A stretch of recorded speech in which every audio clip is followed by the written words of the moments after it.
Good evening and a very warm welcome to The Black Hole. The Wasteland, that was published in 1922, is a modernist masterpiece, a poem by T.S. Eliot that hauntingly explores disillusionment and spiritual decay in the aftermath of World War I. Through fragmented images and allusions, Eliot creates a sense of a shattered world, searching for meaning and renewal in a landscape of despair. یہ مختصر سا تعارف ہے T S Eliot کی مشہور زمانہ نظم دا waste land کا. آپ اسے اردو میں اجرا دیار کہیں، ارض ویران کہیں یا خراب آباد کہیں. اس نظم کی بنت، کردار سازی، پس منظر میں تخلیقی عوامل اور یہ کہ یہ ایڈیٹنگ یا تدوین کے کن مراحل سے گزر کر اپنی موجودہ شکل تک پہنچی، یہ سب اپنی جگہ پہ ایک دلچسپ اور منفرد داستان ہے. اور اسی داستان کو قلم بند کیا ہے کتاب کہانی ایک نظم میں جناب صفدر رشید صاحب نے. اور آج ہم اسی کتاب کی رونمائی کی تقریب میں ہم سب جمع ہوئے ہیں. میں مختصر سا تعارف کرواتا جو اپنے شرکائے گفتگو کا. میرے دائیں جانب تشریف فرما ہے ڈاکٹر سفیر اوان. آپ ایجوکیشنسٹ ہیں اور آپ نمل میں you are leading the faculty of arts and humanities at NUML. ان کے ساتھ تشریف فرما ہے میرے دائیں جانب بھی doctor Qasim Yaqoob, literary critic ہیں اور ایڈیٹر ہیں. بائیں جانب راشد سلیم صاحب ہیں، ایجوکیشنسٹ ہیں، شاعر ہیں. ان کے ساتھ موجود ہیں ڈاکٹر صفدر رشید جو ایجوکیشنسٹ اور ٹرانسلیٹر تو ہیں ہی، لیکن ظاہر ہے اس کتاب کے آپ آتھر بھی ہیں. Sir very grateful to have you here. آج کے سیشن کی نظامت کی اور میزبانی کی ذمہ داری نبھا رہے ہیں ڈاکٹر روش ندیم. آپ انہیں جانتے ہیں، رائٹر ہیں، ایجوکیٹر ہیں، لٹریری کرٹک ہیں اور جدید نظم نگاری میں ایک باوقار نام ہے. آپ سب لوگوں کی آمد کا شکریہ. Please do us a favour and turn your cell phones to silent mode so that there is no distraction. Moreover, when the house is open for Q&A and discussion, آپ اس میں ضرور شریک ہوئیے گا. just raise your hand first so that this microphone is given to you. بس یہی تھی دو تین باتیں. Now, ladies and gentlemen, we are going to explore the monumental piece of literature and gain new insights into one of the most celebrated poems of the 20th century, The Wasteland. Please welcome کہانی ایک نظم کی. Thank you. نیر آفاق. دوستو، آج ہم جیسا کہ آپ کو معلوم ہے کہانی ایک نظم کی اس کتاب کی تقریب رونمائی میں شریک ہیں.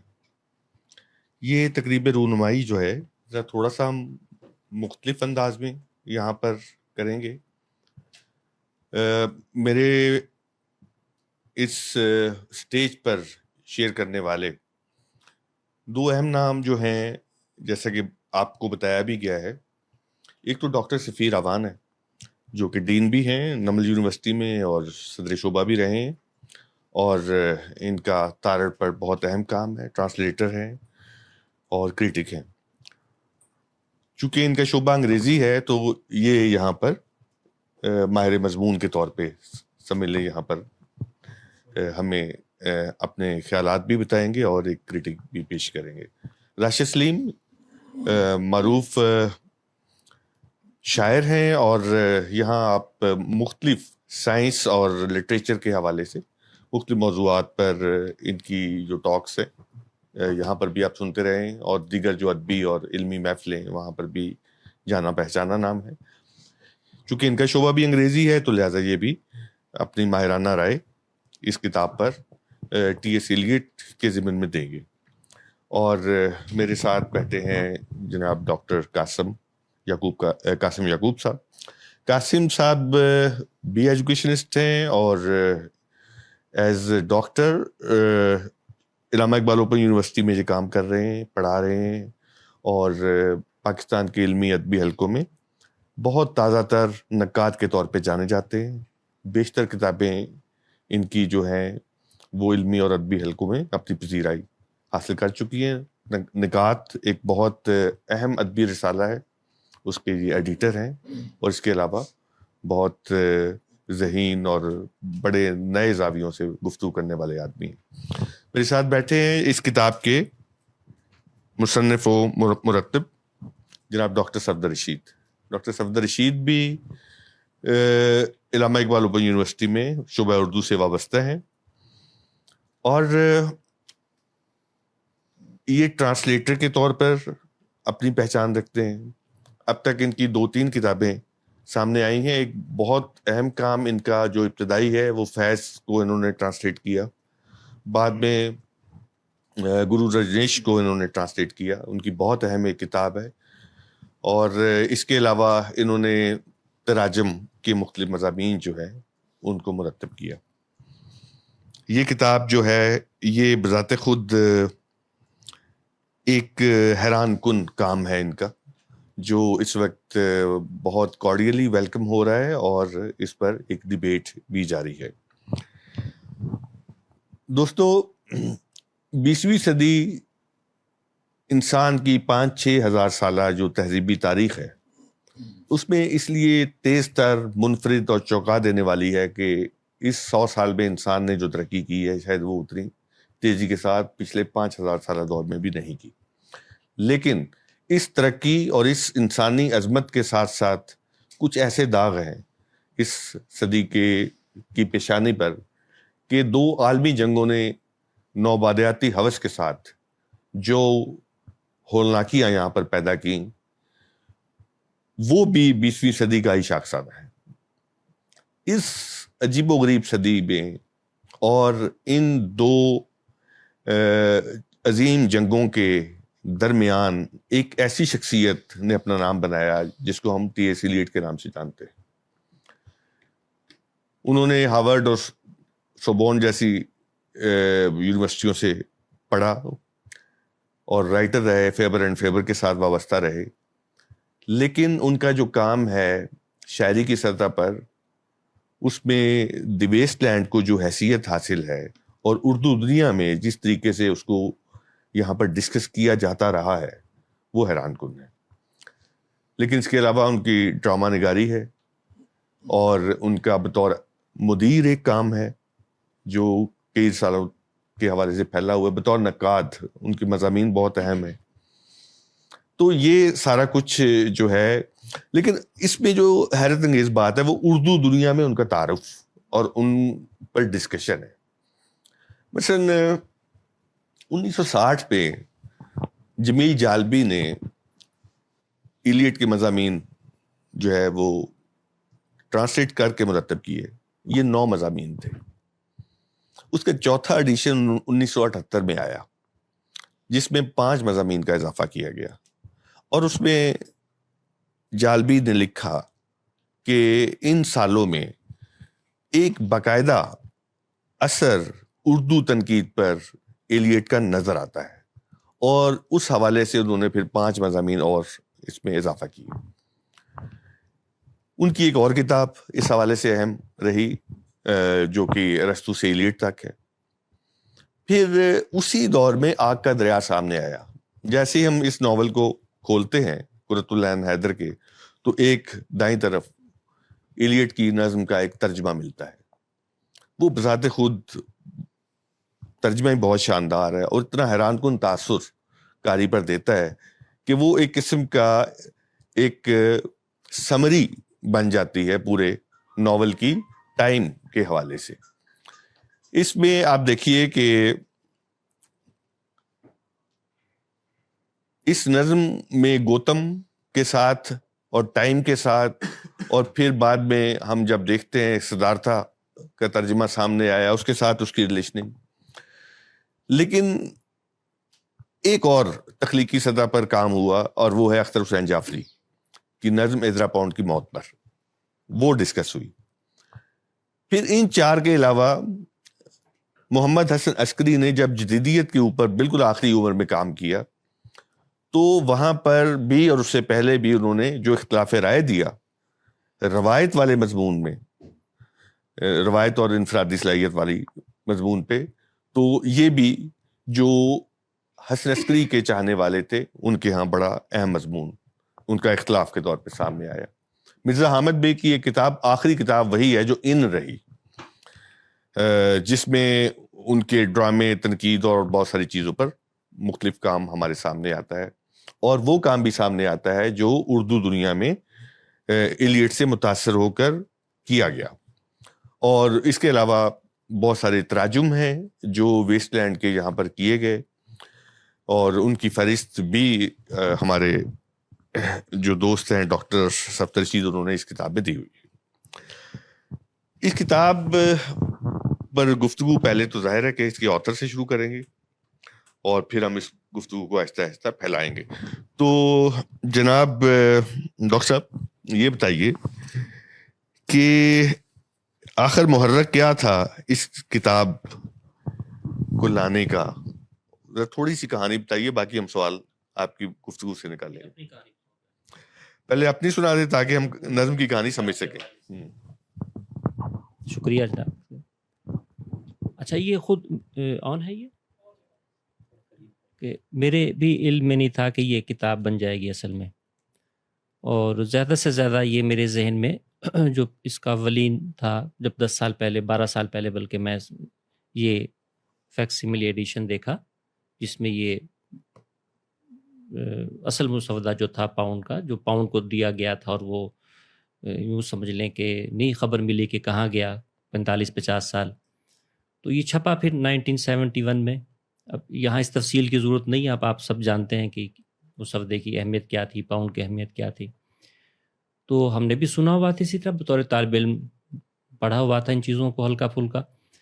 تو وہ جب اس کو دیکھا جو ایڈٹ کیا پاؤنڈ نے یہ سارا کچھ، تو اور اس پہ کا جو اس کا فورورڈ ہے اس پہ، تو اس پہ میرے ذہن میں یہ خیال آیا کہ اس کا ایک انٹروڈکٹری اس پہ ایک آرٹیکل اردو میں آ جائے تو اس کی تحریک ملے لوگوں کو، اس کی طرف آئیں، اور جس نے ریسرچ کرنی ہے، تو میرا تو ارادہ نہیں تھا۔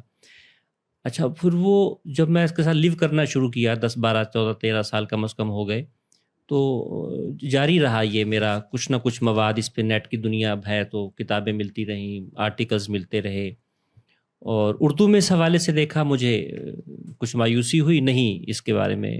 اس کا بالکل انٹروڈکٹری تعارف افراد کو موجود ہوگا، میں تحریر کی صورت میں کہہ رہا ہوں، وہ مجھے اس طرح نظر نہیں آیا، کہیں پتہ بھی کیا، پوچھا لوگوں سے، وہ نہیں ملا۔ ویسے معلومات تھیں، جیسے لائبریریز میں تھا، یہ لوگوں کے پاس تھا، ذاتی کتب خانوں میں بھی تھا، ظاہر ہے یہ افتخار علی صاحب کے پاس موجود تھا، تو یوں وہ تحریک ملی کہ میں پڑھتا رہوں مزید اس کو، اور وہ چیزیں جمع ہونی شروع ہوئیں۔ پھر آرٹیکل سے بات بڑھتے ہوئے یہ کئی اسپیکٹس آ گئے، یہی مجھے اس نے لے گیا پھر ایلیٹ کی۔ پتہ ہی چلا کہ دوران کے جب تک ایلیٹ کی بایوگرافی نہیں پڑھیں گے تو وہ بھی مناسب نہیں، تو وہ پڑھی۔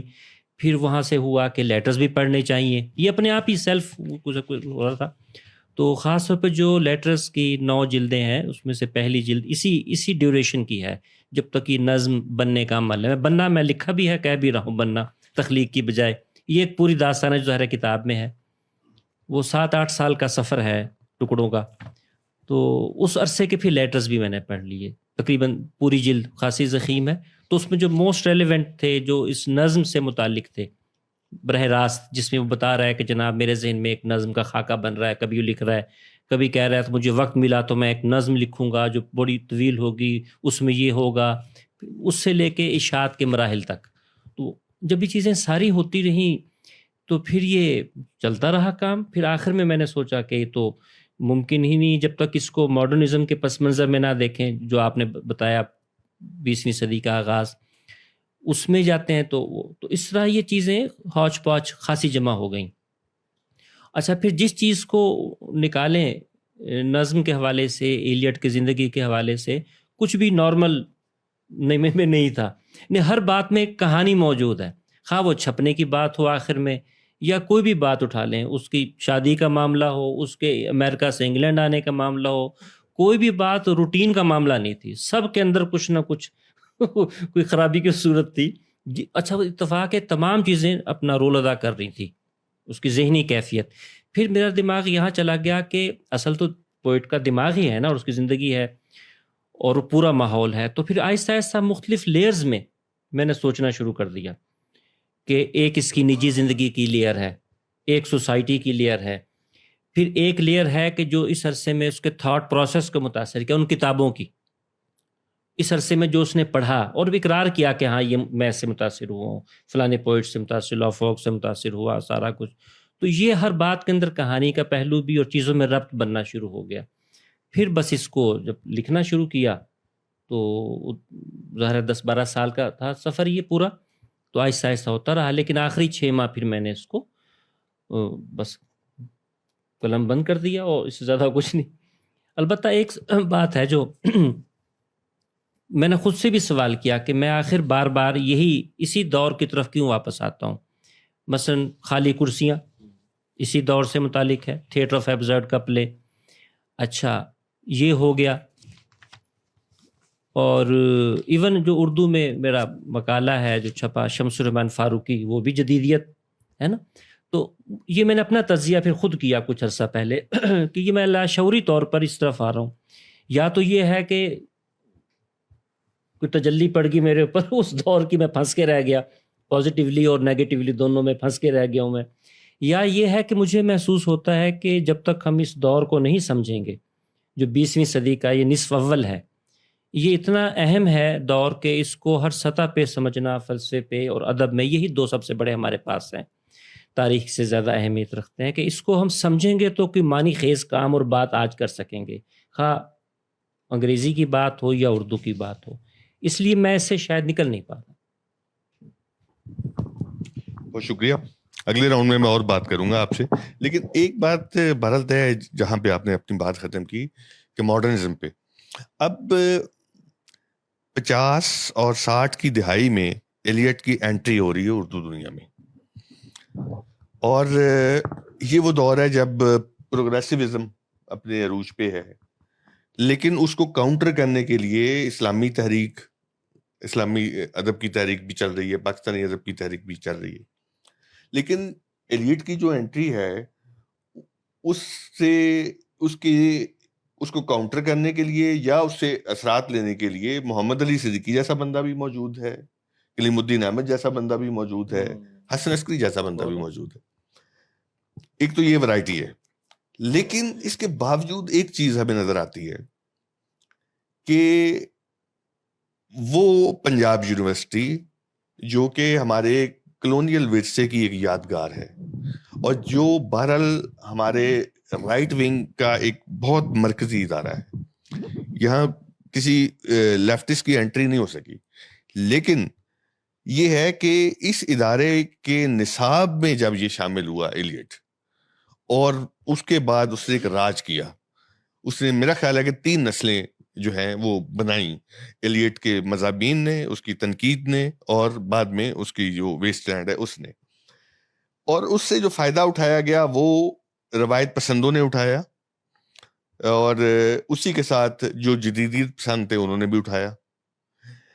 اور پھر یہ ساری جو صورتحال ہے اس کو ہم جب جوڑتے ہیں مذہب کے ساتھ اور روایت کے ساتھ اور غزل کی تنقید کے ساتھ اور اس کے پس منظر کے ساتھ، تو ہمیں بہت ساری باتیں ایلیٹ کی تنقید اور وہ بھی اس کے ساتھ جڑتی نظر آتی ہے. لیکن ایک حیرت انگیز بات یہ بھی ہے کہ سب سے زیادہ ہمارے ہاں جو چیز ڈسکس ہوئی کہ یہ ویسٹ لینڈ وہ ہے جو اتنی بڑی تھی، جب پونڈ نے اس کے اوپر قلم چلایا، اس کی ترامیم کی، اس کی تنسیخ کی، تو یہ ہمارے اردو کے شاعروں کے لیے بڑا حیران کن تھا. اچھا ایسا بھی ہو سکتا ہے، کیونکہ ہم تو کسی کو ایک مصرع دینے اور اس کی انگلی رکھنے کے قائل نہیں ہیں. تو یہ چیزیں ساری اس کو ایک بڑی دے مالائی سی حیثیت دینے لگی ایلیٹ کو. کیا میں ٹھیک کہہ رہا ہوں، یا آپ اس پہ کوئی اضافہ کریں گے یا مجھے رد کر دیں؟ پہلے تو مجھے اچھا لگ رہا تھا، آپ بولتے جائیں، بڑا اچھا وضاحت کر رہے تھے. اچھا میرے خیال میں اس کو سمجھنے کے لیے اردو کے پرسپیکٹو میں بات کر رہا ہوں. ایلیٹ پہ تو راشد صاحب بیٹھے ہیں، اوان صاحب بیٹھے ہیں، بات کریں گے. ہمیں پوسٹ اقبال ایرا جو ہے نظم کے حوالے سے اسے سمجھنا ہوگا.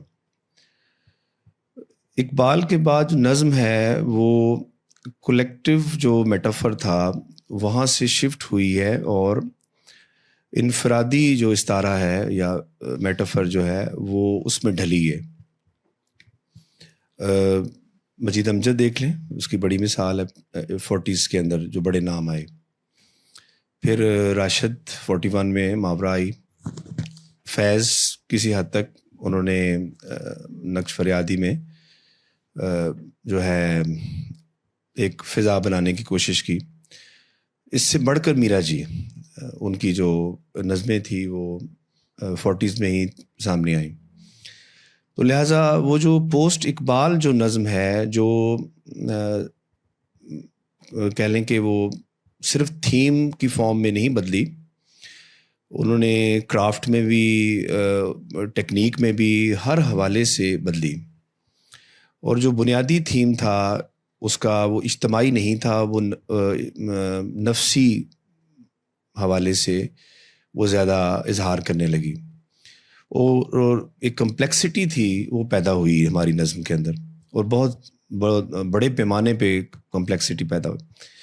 اور ہم دیکھتے ہیں کہ میرا جی کے بعد پھر راشد اس کو پیک پہ لے کے گیا ایران میں اجنبی، اور 60 تک. تو یہ 60 والوں نے پھر اس میں حصہ لیا، اور انہوں نے اس نظم کو بہت پیچیدہ کر دیا، اور اتنا پیچیدہ کیا کہ وہ کچھ سمجھ نہیں آ رہی تھی. پھر لسانی تشکیلات کے نام پہ انہوں نے اس کو اور اس کو امبیگوس کر دیا.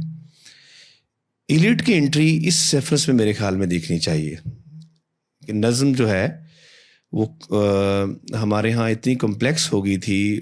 امیج کی فارم میں بہت زیادہ ضیاء جلندری صاحب تک، وہ جس اختر حسین جعفری ہو کے 70s کے لوگ ہیں، لیکن یہاں آ کے نظم جو ہے وہ اتنی کمپلیکس ہو چکی ہے کہ وہ سمجھ نہیں آ رہی، امیج کو ڈیرائیو نہیں کیا جا رہا، یا اس کے تھیم کو نہیں سمجھا جا رہا، اس کے جو میٹافرز ہیں یا اس کی سمبولک جو پورا نظام ہے اس کو سمجھا نہیں جا رہا.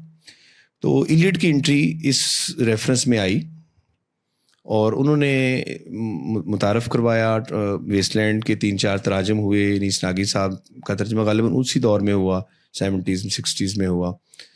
تو وہ نظم کے سارے اثرات جو تھے ایلیٹ کے ریفرنس میں جو نظم لکھی جا رہی تھی، وہ یہاں ہمارے یہاں اس کے اثرات آنے شروع ہوئے. اچھا، جو آپ بات کر رہے ہیں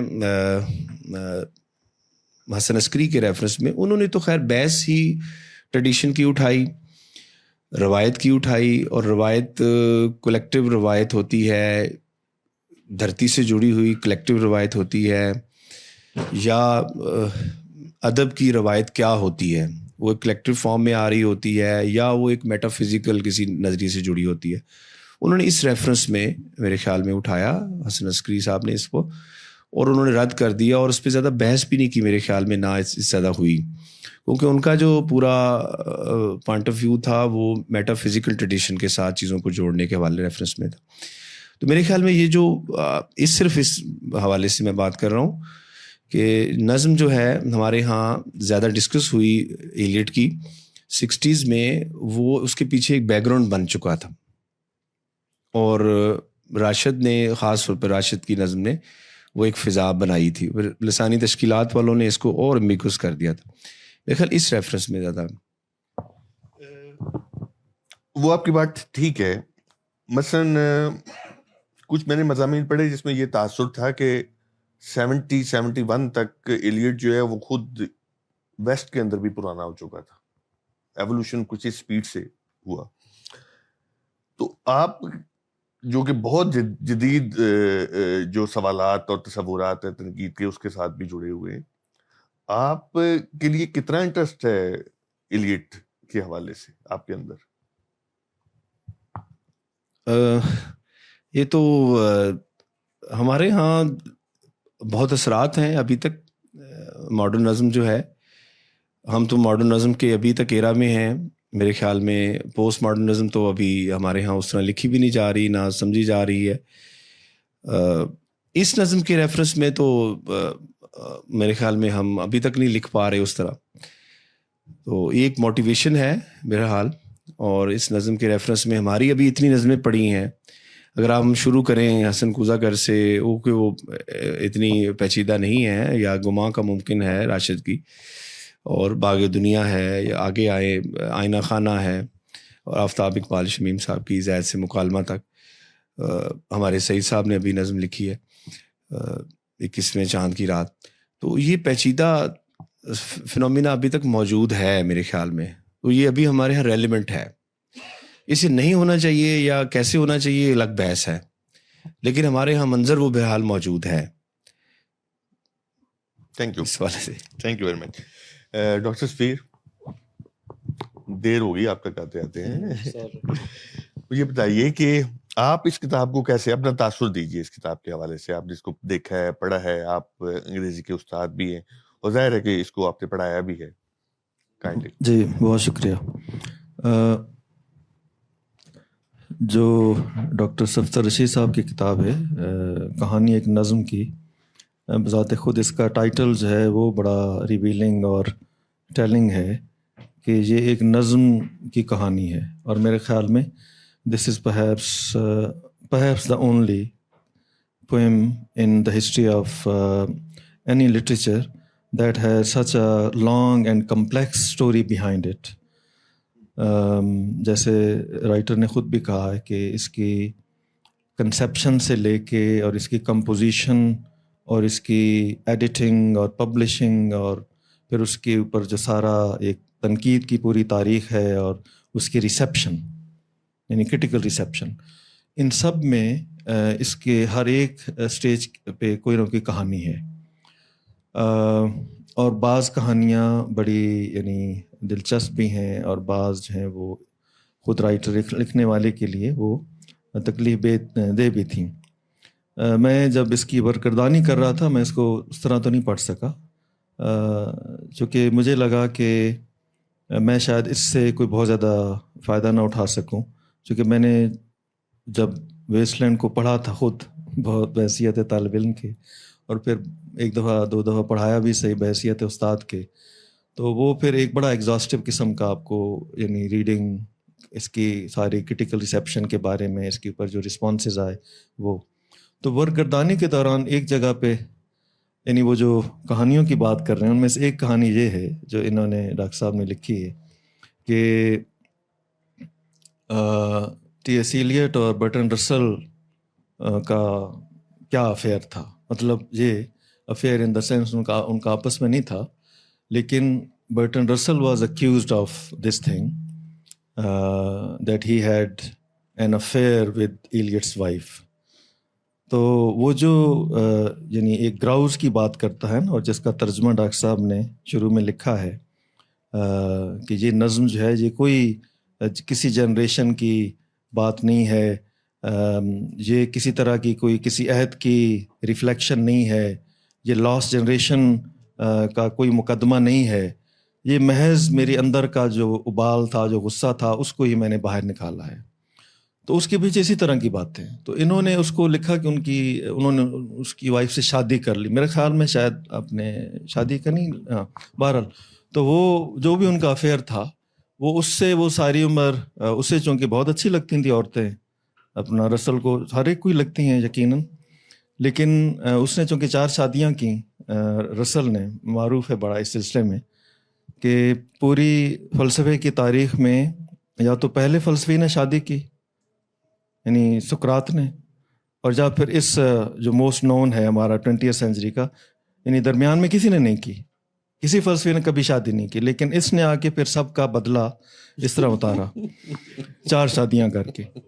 تو وہ لیکن اس کا ادھر سے پھر بھی maybe he was not satisfied, تو he you know kind of encroached upon other sides also.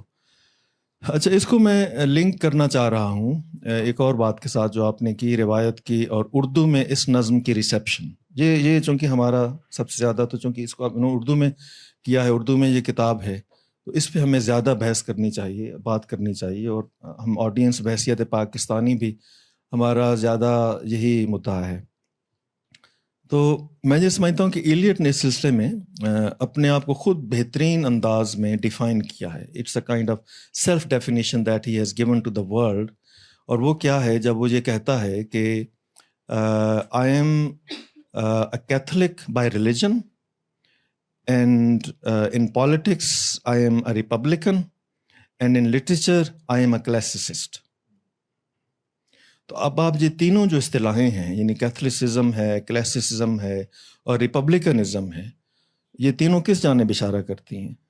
یہ صرف ایک جانب اشارہ کرتی ہیں کہ وہ روایت پسند اور روایت پرست ہے. اور وہ ایلیٹ یعنی وہ بندہ ہے جس نے ویسٹرن جو ویسٹ لینڈ ہے، جو یعنی دنیا ان کی اتھل پتھل ہو گئی، تباہ و برباد ہو گئی، یعنی آئیڈیالوجیکل ارتھ بھی آئے ڈارون سے شروع کر کے، اور جو فزیکل اپہیولز آئے، world war first, world war second and so on, تو ان سب میں سے جو 2 کیجولیٹیز ہیں ان پر وہ بہت زیادہ سیریسنس کے ساتھ بات کرنا چاہتا ہے، اور اس نے ریوائول کی کوشش کی ہے. 2 چیزوں کی ریوائول کی اس نے کوشش کی. کون سی 2 بڑی کیجولیٹیز تھیں اس سارے ایرا کی، یعنی جو ماڈرنسٹ ایرا ہے اور جو وارز ہیں؟ ایک ہے لو، محبت، اور دوسرا ہے ریلیجن یا فیتھ، یعنی جو کرسچن فیتھ کا سارا سٹرکچر ہے وہ بالکل دھڑام سے گر گیا اور ریلیجس سینس ختم ہو گئی ان کی سوسائٹیز میں. تو اس کی جانب وہ واپس بلاتا ہے، اور یہ واپس بلانے کا عمل 20th سینچری میں he was not the first one. سب سے پہلے ہنری جیمز نے شروع کیا. ولیم جیمز تو اس کا بھائی تھا. تو ہنری جیمز جو یعنی تھا ناولسٹ تھا، اس نے کیا، اور پھر گراہم گرین نے اس مشن کو، یعنی اس دوسرے نمبر پھر ایلیٹ آیا، پھر گراہم گرین آیا.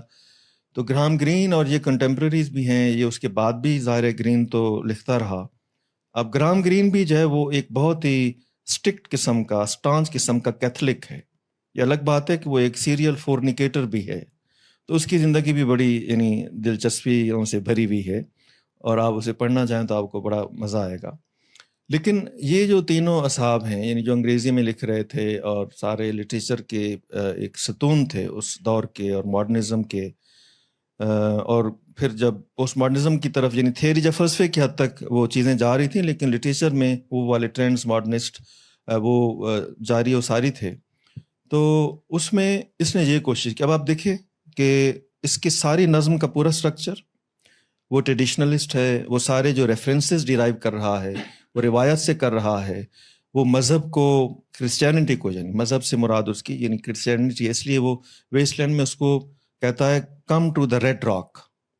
یعنی چونکہ کرسچن جو یہ سارے چرچز ہوتے تھے یا ابھی بھی ہیں، وہ ریڈ برکس میں بنائے جاتے تھے، تو اس کو وہ ریڈ راک جو ہے یعنی ایک اسٹیبلٹی کا سمبل کے طور پہ کہ جی آپ واپس آئیں فیتھ کی طرف، یہ آپ کو یعنی ضرورت ہے اس پوری دنیا کو. اور دوسری جو چیز ہے نا وہ ڈیتھ آف لو تھی. تو ایلیٹ نے اپنے پلے میں مرڈر ان دا کیتھیڈرل کے اندر مثال کے طور پہ یہی کوشش کی کہ وہ ان دونوں چیزوں کو ریوائیو کر سکے. اور جو اب یہ دونوں چیزیں آپ کے اندر کیا پیدا کرتی ہیں، ایک خاص طرح کا ایک آئیڈیلزم پیدا کرتی ہیں، ایک آئیڈیل ورلڈ جو ہے نا وہ اس کو کریٹ کرنا چاہتی ہیں. تو اس آئیڈیلزم کو اس نے مارٹائڈم کے کانسیپٹ کے ذریعے سے، یعنی جس میں تھامس اے بیکٹ جو ہے وہ مارٹر کیا جاتا ہے، اس کو شہید کیا جاتا ہے چرچ کی سیڑھیوں کے اوپر. تو اس نے اس کیریکٹر کو تاریخ میں سے اٹھا کے کیوں وہ لے کے آنا چاہ رہا ہے. تو یہ ایک انڈیکیشن ہے. اور ویسٹ لینڈ میں تو اتنے ریفرنسز ہیں ہسٹوریکل اور ببلیکل اور جو mythical and so on. They all refer to one thing, that he was a very staunch traditionalist, and that was the reason for his appeal to the writers in Urdu. چونکہ ہمارے ہاں یعنی اردو ظاہر ہے اس پہ آپ لوگ بہتر بات کر سکتے ہیں، لیکن جو روی صاحب کہہ رہے ہیں کہ جو ایون پروگریسوز ہیں وہ بھی اس سے متاثر نظر آتے ہیں. تو اس کی وجہ نا وہ حیت شاعری جو ہے اس کی میرے خیال میں وہ زیادہ ہے، اور اس پہ آپ ڈیبیٹ بھی کر سکتے ہیں. لیکن جو کانٹینٹ ہے اس کی شاعری کا وہ روایتی ہے، وہ حسن عسکری کو پسند آ سکتا ہے. جو دیگر جو ٹریڈیشنلسٹ ہیں ہمارے ہاں وہ کہ آپ کہہ رہے ہیں کہ جی حسن عسکری اس پہ تنقید بھی کی ہے، جدیدیت پہ جب انہوں نے تنقید کی. لیکن جو قاسم صاحب کہہ رہے ہیں کہ جو حیت شاعری ہے وہ ابھی بھی اس کی اپیل زندہ ہے ہماری اپنی نظم میں. یہ بات آپ کی صحیح ہے، کیونکہ ایک فارملزم کے حوالے سے خاص طور پہ ہمارے ہاں جو ماڈرن نظم آئی ہے تو اس میں جو فارم ہے وہ بہت اہم ہے. تو فارم اور ٹیکنیک کے حوالے سے تو آپ جانتے ہیں کہ خود ایلیٹ بہت سینسٹیو تھا اور بہت اس پہ. اچھا، یہ جو ابھی اس کا جو مشہور جملہ ہے راشد، یہ کلاسسسٹ والا اور ریپبلکن والا اور دوسرا، جو انہوں نے بولا ہے کیتھولک والا. اچھا یہ ایک خاص طرح کی ان کی ایک جو مائنڈ بیہیویئر ہے وہ شو کرتا ہے, اور وہ خود بھی ظاہر ہے جو رومانٹسٹ تھے ان کے بھی خلاف تھے, ان کی بے ترتیبی کے بھی خلاف تھے, اور ان کا جو پیدا کردہ ایک انتشار اور ایک خاص اپنی شخصیت پرستی جو تھی اس کو بھی وہ ڈیلیوٹ کرنا چاہ رہے تھے. تو اس میں آپ کیا سمجھتے ہیں کہ ایلیٹ کے ہاں یہ جو سارے رویے ہیں, کیونکہ ایک طرف وہ جو ہے میتھیو آرنلڈ کی طرح وہ کلچر کے ساتھ بھی بہت گہرے طور پہ جڑا ہوا ہے, لیکن اس سے مختلف وہ اس وقت ہوتا ہے جب وہ مذہب کو اہمیت دینا شروع کر دیتا ہے, تاکہ وہ یہ بھی کہتا ہے کہ جو میڈیول ایجز کے میں جو کلچر ہے وہ ایکچولی عیسائیت کی دین تھی, اور وہی ہم لے کے آگے بڑھ رہے ہیں. اچھا کچھ ایسی بات دیکھتے ہیں کہ جو اس کو عہد مل رہا ہے جس میں توڑ پھوڑ عالمی جنگوں کی وجہ سے اتنی شدید ہے کہ اسپینگلر جیسا بندہ بھی جو ہے وہ فال آف ویسٹ کے اوپر سوچنا شروع کر دیتا ہے, پوری کتاب دیتا ہے. تو آپ کیا سمجھتے ہیں کہ وہ جو عالمی جنگوں کی توڑ پھوڑ تھی وہ رینیساں کے بعد, کیونکہ یہ رینیساں کے بھی خلاف تھے رینیساں ایلیٹ جو ہے, تو یہ سارا کچھ جو دیکھ رہے تھے کیا وہ ایک رد عمل تو نہیں تھا ایلیٹ کا جو سارا کچھ دینا, اس کا کلاسسسٹ ہونا, اس کا ریپبلکن ہونا, اس کا کیتھولک ہونا, اور لیکن اور اس کے نتیجے میں جو نظم کی جو فارم ہے وہ دے رہے, وہ اتنی ماڈرن دے رہے ہیں کہ وہ اچھی خاصی. تو اس پہ ذرا کائنڈلی کمنٹ کریں گے. پہلی بات تو یہ کہ میں ڈاکٹر سفیر صاحب سے 100% اتفاق کرتا ہوں, اور دوسرا میرے خیال میں اگر تاریخی تناظر کو دیکھا جائے تو رومانٹکس نے اصل میں ریبیل کیا کلاسسزم کے اگینسٹ, اور جو اس کے بعد وکٹورینز آئے تھے, خاص طور پر لیٹ وکٹورینز تھے, انہوں نے رومانٹسس سے ریبیل کیا. اب جو وکٹورینز تھے انہوں نے اصل میں لاس آف فیتھ کو صحیح وٹنس کیا تھا. 19ویں صدی کے وسط میں ڈارون اور سائنس کا ایسا احیا ہوا کہ مذہب خطرے میں پڑ گیا. اس سے پہلے یورپ میں بادشاہت کا جب خاتمہ ہوا تو اس بادشاہت کا بھی, اور بلکہ مذہب پہ بھی اس سے پہلے ہی رینیسنس میں بھی یہ کام ہوا. تو ٹی ایس ایلیٹ میرا خیال ہے رینیسنس کے خلاف بھی اس لیے تھا کیونکہ وہ ایڈوانسمنٹ تو تھی, ترقی تو تھی, لیکن اس میں ریشنل تھاٹ بھی آیا, اس میں ہیومنسٹ اس سینس میں کہ انسان مرکز ہوا, خدا کائنات کا مرکز نہیں بلکہ انسان ایک مرکز ہے, اس کی ساری ایکٹیویٹیز وہاں پہ. تو میتھیو آرنلڈ نے جب یہ کہا کہ اب یہ پوئٹس کا کام ہے, پوئٹری کا کام ہے کہ وہ مذہب کا کردار ادا کرے, یہ جو مذہب مر چکا تھا, تو ٹی ایس ایلیٹ نے میرے خیال میں اس پہ کافی حد تک عمل کیا, اور شاید یہی وجہ ہے کہ ہمارے اردو میں اس کو بہت پاپولیرٹی ملی. میں اگر دنیا کے باقی ادب میں دیکھوں تو میرا خیال ہے اتنی پذیرائی ٹی ایس ایلیٹ کی اس نظم کو نہیں ملی, اگرچہ یہ ایک عالمی. یہ ویسے ہمارے کلونیل مائنڈ کا بھی مسئلہ نہیں ہے کہ ہم ویسٹرن لٹریچر کے نام پہ برٹش لٹریچر پڑھاتے رہیں, اور یہ سارا کچھ ایسا بھی تو نہیں ہے. چلے میں اس پہ بات کرتا ہوں, میں پہلے میں ذرا مکمل کر لوں. آپ جو بات کر رہے تھے ایک وجہ تو مجھے شاید اس کی یہ لگی, لیکن اس میں نیاپن کیا تھا؟ نیاپن یہ تھا کہ سر نے جو ذکر کیا کہ اس میں حیت نہیں تھی, اسی طرح ٹیکنیکس آپ نے ذکر کیا, ٹیکنیکس نہیں تھی. اس سے پہلے 19ویں صدی میں تو سمجھا جاتا تھا ریئلسٹ لٹریچر, کہ ادب جو ہے وہ معاشرے کی, سوسائٹی کی عکاسی کرتا ہے, ایک آئینے کی طرح ہے. لیکن جو ماڈرنسٹ تھے, ٹی ایس ایلیٹ کی خاص طور پر یہ جو پوئم ہے دا ویسٹ لینڈ, اس میں عکاسی کرنے کی بجائے اس نے جیسی کہ نئی دنیا ہے اس کو ایکسپیرینس کروانا چاہا. اب نئی دنیا میں انتشار ہے تو آپ اس کی نظم میں انتشار دیکھیں گے, اور جب اس کو پڑھیں گے تو ایک فرسٹریشن کا شکار ہوں گے قاری کے طور پر, اور وہ فرسٹریشن وہ بلٹ ان ہے اس میں. وہ فرسٹریشن چاہتا ہے کہ آپ اس نظم کے ذریعے اس فرسٹریشن کو ایکسپیرینس کریں. تو یہ ایک نئی ٹیکنیک تھی. تو اگرچہ وہ ویسے انتشار کے خلاف ہے لیکن یہاں جو ایک انتشار ہے اس کو وہ ایکسپیرینس کرواتا ہے اور اتنی برے طریقے سے ایکسپیرینس کرواتا ہے کہ لوگ جب یہ پہلی دفعہ چھپی تو لوگوں نے کہا کہ دس از نان سینس. کرٹکس نے اس کو نہیں کیا, یہ تو عزرا پاؤنڈ نے اس کو کہا کہ جی یہ بڑی اچھی نظم ہے اور اس کی وجہ سے بلکہ مطالبہ آیا کہ اس کو سمجھائیں یہ کیا, اس کا مطلب کیا ہے. تو ٹی ایس ایلیٹ نے جب پہلی دفعہ چھایا کی تھی تو اس میں نوٹس شامل نہیں تھے, آپ نے ذکر بھی کیا کتاب میں اس کا. دوسری دفعہ اس نے نوٹس شامل کیے اور اس نوٹ سے اس کی کمپلیکسٹی میں کمی کی بجائے اضافہ ہو گیا. اور باقی کئی جگہوں پہ اس نے جان بوجھ کر ایسی سٹیٹمنٹس دیں جس سے اس کی تفہیم میں آسانی کی بجائے اور دقت پیدا ہوئی.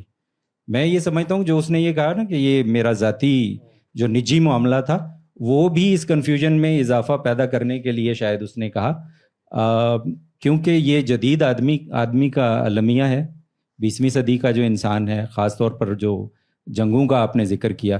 تو 19ویں صدی کے آخر میں یہ سمجھا جاتا تھا کہ سائنس نے اب اتنی ترقی کر لی ہے کہ اگلی صدی خوشحالی کی ہوگی, امن کی ہوگی.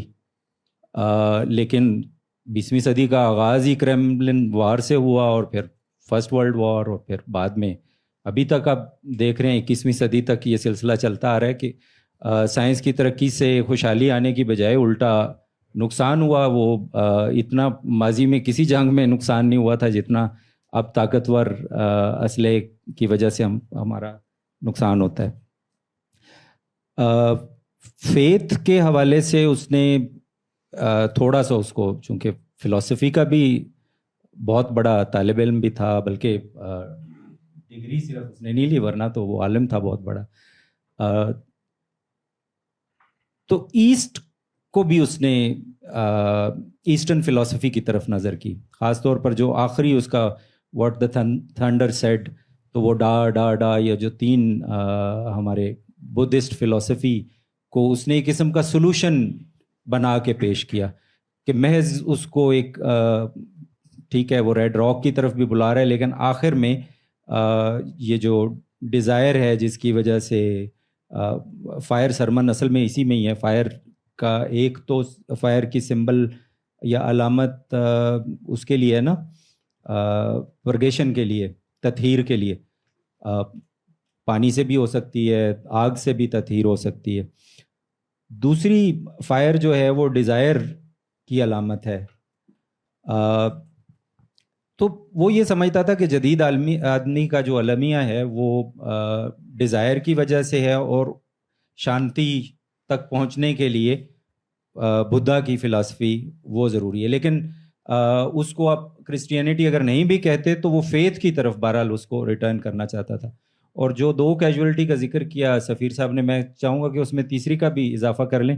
اس نے کلچر کی بھی جو ڈیتھ ہے کہ وہ روٹس کیوں نہیں کلچ کر رہی, تو یہ ایک روٹ لیس جو ورلڈ ہے جس میں ہم رہ رہے ہیں, جس کی وجہ سے ویسٹ لینڈ ہے. ویسٹ لینڈ بنیادی طور پر بیرن اور امپوٹنٹ لینڈ ہے جہاں کچھ بھی پروڈیوس نہیں ہو سکتا, اور یہ پروڈیوس اس لیے نہیں ہو سکتا کیونکہ اس کی روٹس نہیں ہے, کلچر میں نہیں ہے, فیتھ میں نہیں ہے.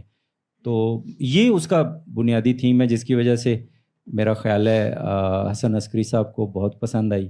اور ابھی تک مجھے یاد ہے جب ہم پی ایچ ڈی میں انرول تھے نمل میں تو اقبال اور ٹی ایس ایلیٹ کے اس پہلو پہ بڑا زور دیا جاتا تھا, اور شاید آپ سبھی اس تجربے سے گزرے ہیں. تو ان دونوں کے نظموں کا موازنہ کیا جاتا تھا, اور کیونکہ دونوں نے فیتھ کو بہرحال ڈیفینڈ کیا ہے. تو دوسرا سوال میں بھول چکا ہوں اپنی اس تقریر میں. اچھا رہنے دیں. ہو پلیز. 2 دفعہ 3 دفعہ اس کا ہوا کہ ایلیٹ جو ہے وہ رینائسا کے خلاف کا. اچھا میرا خیال ہے کہ اس میں تھوڑا سا ہمیں ایک ڈیلیکیٹ فرق ہے جو عسکری کہہ رہے تھے, فرض کیجئے وہ بھی ان کا یہ کہنا تھا کہ ان کا بھی نہیں, انہوں نے the tradition school of thought رینگینو وغیرہ سے جو بات عکس کی تھی, عکس کیا بلکہ واضح تھا کہ پوری انسانی تاریخ میں رنائساں وہ حادثہ ہے جس میں انسان کا تعلق کلیکٹیولی وہ میٹا فزکس سے کٹتا ہے. اس کی بنیاد یہ ہے ان کی رنائساں پہ تنقید کی. اور یہ جو لٹریری ماڈرنزم ہے 20ویں صدی کا یورپ کا، یہ ایک بڑے دائرے میں رد عمل بھی ہے اس رنائساں کا، اسے کچھ کمپوننٹس کا، لیکن وہ ہے ماڈرنزم ہی کا حصہ. اگر یعنی ہم رنائساں کو ماڈرنزم بھی تو کہتے ہیں نا، آغاز ہے وہاں سے، تو اسی دائرے میں رہتے ہوئے رد عمل ہے، کچھ اصلاحی پروگرام ہے. یعنی یہ ایک لحاظ سے اصلاحی تحریک بھی کہہ سکتے ہیں ماڈرنزم کی، کہ اس میں رہتے ہوئے رد عمل دے رہے ہیں کہ بھی دیکھو اس نے ہمیں یہ دیا اور نتیجے میں یہ ہوا اور انسان بیرن ہوا، اس کو اگنور کیا گیا، لہٰذا نفسیات وغیرہ بھی آ چکی تھی چیزیں. تو یہ میرا خیال ہے کہ یعنی عسکری اور ایلیٹ جو ہیں ان کا موقف ایک نہیں ہے رنائساں کے حوالے سے.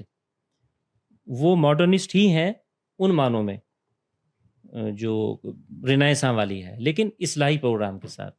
نہیں بالکل ٹھیک ہے، بالکل آپ کی بات اس سینس میں ٹھیک ہے، آپ جو نقطہ نظر پیش کر رہے ہیں. اچھا، اس میں خاص طور پہ آپ دیکھیے کہ ایک بات جس کی طرف ڈاکٹر سفین نے بھی اشارہ کیا کہ ایلیٹ کی وائف کے ساتھ جب رسل کے تعلقات ہوئے تو اس کے نتیجے میں جو اس کو دکھ اور درد ملا اور ان کی سیپریشن ہوئی، اس کی بیوی تو پھر اسی ہسپتال میں اس کی ڈیتھ ہوئی، اور یہ بھی صحت کے معاملات ہوئے، اس کو سوئٹزرلینڈ وغیرہ جانا پڑا، سارا کچھ ہے. اور پھر اس کے نتیجے میں وہ جو جملہ آپ نے کہا کہ یہ جو نظم ہے بنیادی طور پر تو میرا ایک دکھ کا اظہار ہے اور وغیرہ وغیرہ.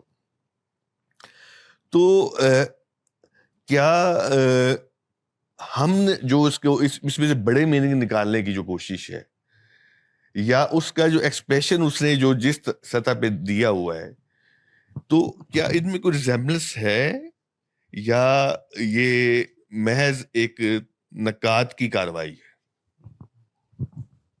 آپ نے اچھا اشارہ کیا تھا کہ ایلیٹ نے اہتمام کے ساتھ مسکنسیپشنز پھیلائے ہیں.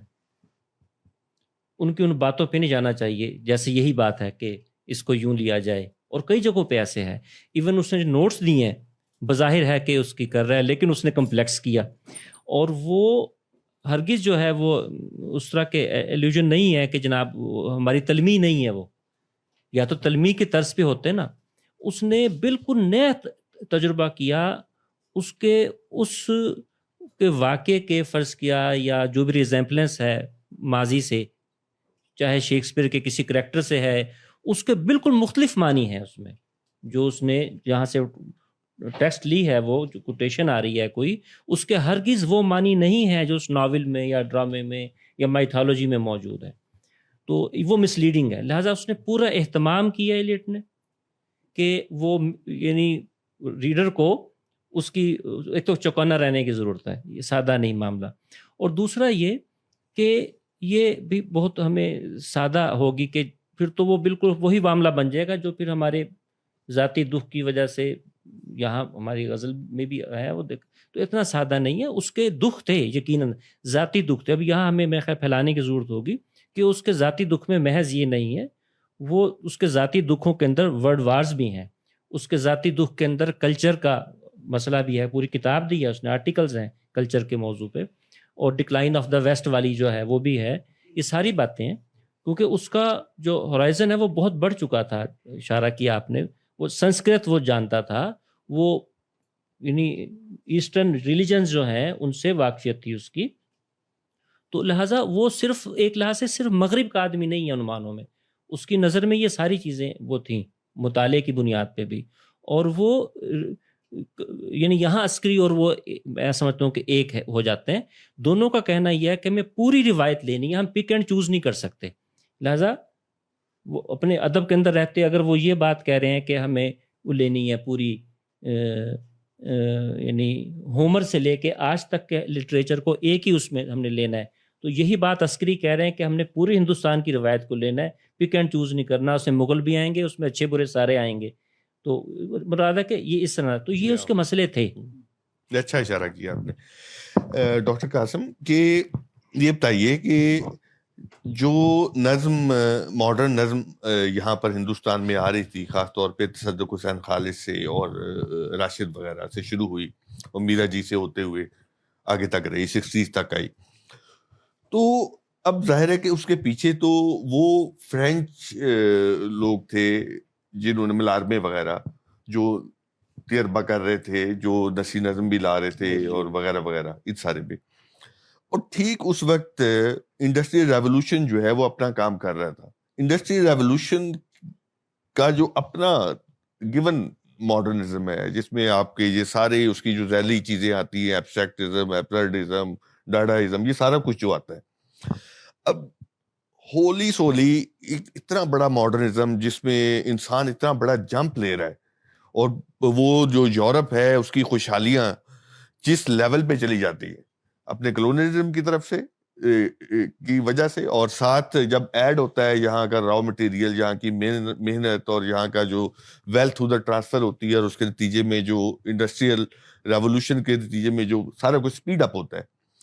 اب آپ ان دونوں چیزوں کو جب ملا کے دیکھتے ہیں تو کیا آپ یہ سمجھتے ہیں کہ یہ ایلیٹ جو ہے اپنے مائنڈ سیٹ میں پورے اس ماڈرنزم کا نمائندہ بنتا ہے، یا کہیں سے ان کے ہاں ایک ڈیویشن موجود ہے جس کی طرف اشارے یہاں پر ہوئے؟ کافی مشکل سوال ہے. میری خواہش بھی ہے اور کوشش بھی ہے کہ کتاب کے قریب رہا جائے. سب سے پہلے میں ایک کامنٹ کر کے تو پھر میں آپ کے جواب کی طرف آتا ہوں. اصل میں یہ کتاب جو ہے یہ کہانی ایک نظم کی اس زمرے میں اگر اس کو ہم دیکھیں تو کہانی سے مراد ایسا نہیں ہے کہ یہ کوئی کہانی جس طرح سنائی جاتی ہے، اس میں کردار ہوتے ہیں، پلاٹ ہوتے ہیں اور پھر کسی انجام تک پہنچتے ہیں. اصل میں یہ وہ سماجیات ہے جو کسی بھی کریٹو لٹریچر کے ارد گرد پیدا ہو رہی ہوتی ہے. وہ ایک مجموعی رائٹر کے ارد گرد بھی ہوتا ہے، وہ کسی ایک نظم کے ریفرنس میں یا کسی ایک کتاب کے ریفرنس میں بھی وہ ہو سکتا ہے. تو یوں وہ ساری سماجیات صاحب نے اس کو کلیکٹ کرنے کی کوشش کی ہے کہ وہ کس طرح کا رد عمل آیا، پھر اس کی پبلشنگ، اس کے کیا ایشوز تھے، پھر گھریلو مسئلے، اور پھر اس کی جو ہے پھر اس کا وہ جو فیکسیملی ایڈیشن ہے اس کا کھو جانا، پھر اس کا دوبارہ سامنے آنا. یوں اس پورے تناظر میں انہوں نے ساری اس چیزوں کو اکٹھا کر دیا اور لگتا ہے کہ یہ کہانی ہے. اور ایسے ہی ہوتا ہے کہ آپ کوئی بھی ادب پڑھیں، بڑا ادب پڑھیں تو وہ ایک کہانی اس کے پیچھے پرسپیکٹو میں ہوتی ہے. یہ میں چھوٹی سی وضاحت کرنا چاہ رہا تھا. اچھا، دوسرا جو آپ کا سوال ہے کہ ہمارے ہاں یہ نظم آئی اور اس وقت ہمارے ہاں سنیریو تھا وہ کسی اور کہہ لیں کہ پروگریسو سنیریو، آپ دوسرے لفظوں میں وہ ڈومینیٹ کر رہا تھا. میرے خیال میں یہ صرف نظم کے اندر ہی نہیں، فکشن میں بھی ایسا ہوا. جو زوال فطرت ہے یا decline of nature of human جسے کہیں، وہ ہمارے لٹریچر میں وہ ڈومیننٹ فیکٹر کے طور پر آیا. آپ انتظار صاحب دیکھ لیں، ان کے ہاں آپ کو نظر آئیں گے اس طرح کے زوال کے، انسانی زوال کے جو عناصر جو ہیں. اچھا، پھر منٹو کے ہاں آپ دیکھیں وہ جو سارا ان کا تھیم ہی یہ ہے کہ انسان جو ہے سائیکولوجیکلی، کیونکہ وہ ڈومیننٹ رہا سیکچول حوالے سے، لیکن اس منٹو کے ہاں بہت زیادہ زوال فطرت کے میرے اشارے ملتے ہیں. اچھا، میرا جی کے ہاں آپ دیکھیں جو کمپلیکسٹی ہے اس ہیومن کمپلیکسٹی، اس میں زوال فطرت جو ہے بڑا فیکٹر ہے. یعنی وہ کایا کلپ جو ہے انسان کی، اور وہ زوال کی طرف ہے. کایا کلپ میٹامورفوسس جو ہے وہ زوال کی طرف ہے. وہ انسان سے وہ جانور کے روپ میں ہے یا کسی اور شکل میں ہے. ہمارے فکشن میں بھی بہت زیادہ آئی، اسی طرح ہمارے نظم میں بھی آئی، غزل میں بھی ہم دیکھتے ہیں طرح طرح کے ہاں رویے ہیں. ہمارے ہاں نظم میں بھی آئے، منیر نیازی کے ہاں مجھے زیادہ نظر آتے ہیں. تو یہ ایک وجہ تو یہ والی بھی ہے میرے خیال میں. تو مجموعی طور پر یہ وہ رجحان اصل میں ہم شاید کلاسیسزم سے جب ہم نکلے ہیں اور نکلتے ہی ہم نے اپنے اندر جانے کی کوشش کی اور اندر سے جو چیزیں پھر ساری آئی ہیں اس کے اثرات جو ہیں وہ طرح طرح شکلوں میں سامنے آئے. یہ میرے خیال میں زیادہ غالب فیکٹر رہا ہے. باقی دیکھیں آپ. اچھا اس کہانی میں جدھر ڈاکٹر قاسم اشارہ کر رہے ہیں صفی صاحب اس میں ایک سائیڈ ہیرو بھی ہے, وہ ہے پاؤنڈ نے, اور وہ ہمارے اردو دنیا میں بڑا ایک حیرت انگیز کریکٹر کے طور پہ آیا ہے. ویسے بھی اس کی ساری زندگی جو فاشزم کے حوالے سے رہی, پنجرے میں اس کو بند کر کے رکھا گیا وغیرہ وغیرہ سارا کچھ. اچھا جب ایلیٹ یہ کہتا ہے کہ تنقید جو ہے وہ شاعری کی ذیلی پیداوار ہے, یعنی اس کا مطلب ہے کہ وہ خود مکتفی نہیں ہے, خود انڈیپینڈنٹ وہ اپنی کوئی آئیڈینٹی نہیں رکھتی ہے. اور جب وہ بات کرتا ہے آبجیکٹو کو ریلیٹیوز کی, تو اس میں وہ کہتا ہے کہ یہ وہ شے ہے جس میں ہم کیا کہتے ہیں محنت کرتے ہیں, اس کو بناتے ہیں, اس کے اندر ایک خوبصورتی پیدا کرتے ہیں.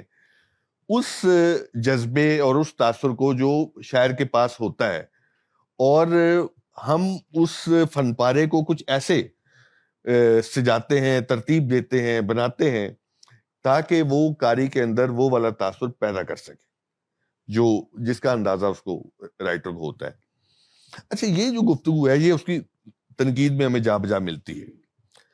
جب ہم اس کو اٹھا کے ایزرا پاؤنڈ کے کام کے ساتھ جو اس نے ویسٹ لینڈ پہ کیا تو ہمیں بہت مشابہت نظر آتی ہے کہ اس نے بھی وہی کام کیا جو یہ تھیوری کی سطح پر یہ بات کر رہا ہے. تو آپ کیا سمجھتے ہیں کہ ایسا ہی ہے کہ اس نے جو کانٹ چانٹ کی ہے اس کی تنقید اس سے بنی ہے, یا اس کی تنقید اجازت دے رہی تھی اس کی پاؤنڈ کے اس حرکت کو یا اس عمل کو؟ مطلب Eliot is one of those rare writers who is both a critic and a creative writer. اور کرٹیسزم میں بھی وہ کافی کریٹیو ہے. اگر آپ صرف روایت ہی کا جو تصور ہے, ٹریڈیشن اور انڈیویجول ٹیلنٹ میں جو اس نے بیان کیا ہے, تو اس کے کلابے آپ ملا سکتے ہیں میتھیو آرنلڈ کے تصور کے ساتھ. وہ بھی روایت ہی کی بات کرتا ہے, وہ بھی کرٹیسزم اینڈ سوسائٹی اس کا ایک ایسے ہے, اس کا بھی ہے. اس کی جو اہمیت ہے یعنی کرٹیسزم کی for society and for cultural revival, اس کی وہ بات کرتا ہے. وہ ٹچ سٹون تھیوری کی بات کرتا ہے اور اسی کو وہ اپنی شاعری میں پریکٹس کرتا ہے. میں اس کی میتھیو آرنلڈ کی بات کر رہا ہوں کہ یعنی اگر آپ نے کسی رائٹر کی جو پرکھنا ہے اس کی عظمت کو یا اس کے کام کو, تو اس کو آپ جو روایت کے ہیں لوگ رائٹرز ان سے پہلے گزرے ہیں ان کو اس کے ساتھ پرکھیں. یعنی ٹچ سٹون جو ہوتا ہے اسے کیا کہتے ہیں, سنگ پارس کیا کہتے ہیں, تو اس کی طرح وہ اس کی مدد سے اس کو جج کرتے ہیں. تو لیکن جو اس کا یعنی بنیادی میں سمجھتا ہوں کہ اس کے سارے کام جس تصور کے ارد گرد گھومتا ہے وہ ہے ٹریڈیشن. چاہے آپ اس کی باقی تنقید بھی دیکھ رہے ہیں جو اس نے ملٹن کے اوپر 2 ایسیز میں کی ہے, ہیملیٹ پہ اس نے تنقید کی, آبجیکٹو کریلیٹیو کہ مطلب وہ کہتا ہے اس میں اس کی کمی ہے وغیرہ. وہ اگین ان میں بھی وہ روایت پسند نظر آتا ہے. صفدر رشید صاحب کا اس کے کام کے اوپر کام کرنا اور یہ کتاب لکھنا بذات خود اس بات کی گواہی دیتا ہے کہ وہ روایت پسند ہے. اور ہمارے ہاں بھی جو یعنی روایت پسند ہیں یا پرست ہیں وہ ابھی بھی ایلیٹ کو چھوڑنے پہ تیار نہیں ہیں, چاہے ویسٹ میں وہ آؤٹ آف فیشن ہو گیا ہو. تو اب میں آپ کو ایک مثال یعنی دیتا ہوں کہ اپریل کا مہینہ, یعنی نظم شروع اس طرح ہوتی ہے نا اپریل کے مہینے کے حوالے سے. تو اپریل کا مہینہ ان کے ہاں یہ ریوائول کا اور اسپرنگ کا, بہار کا یعنی ایک موٹیف ہے. تو ان کے یہاں مثلاً اگر آپ جو لٹریچر ہم نے پڑھا, جیفری چاسر سے ہم شروع کرتے ہیں, تو چوسر نے کینٹربری ٹیلز میں اس کا جو اوپننگ ہے, prologue to the Canterbury Tales, وہ اس طرح ہوتا ہے کہ اولڈ انگلش میں وان یعنی whan that April shower soote the drought of March hath pierced to the روٹے. یعنی وہ اپریل کو وہ درجہ دے رہا ہے کہ جب وہ آیا تو ساری جو یعنی موت کی علامتیں ہیں وہ زمین میں چلی گئیں اور وہاں سے یعنی وہ زندگی پھوٹ پڑی. یہ اس موٹیف کی ریورسل کر رہا ہے ایلیٹ اپنی نظم ویسٹ لینڈ کو شروع کر کے, وہ اس کی ریورسل کر رہا ہے. تو یہ کیا ہے, یعنی جب وہ یہ کہتا ہے کہ جی April is the cruellest month, breeding lilacs out of the dead land, mixing desire, memory and desire, ٹھیک. تو یہ یعنی وہ کیا کر رہا ہے.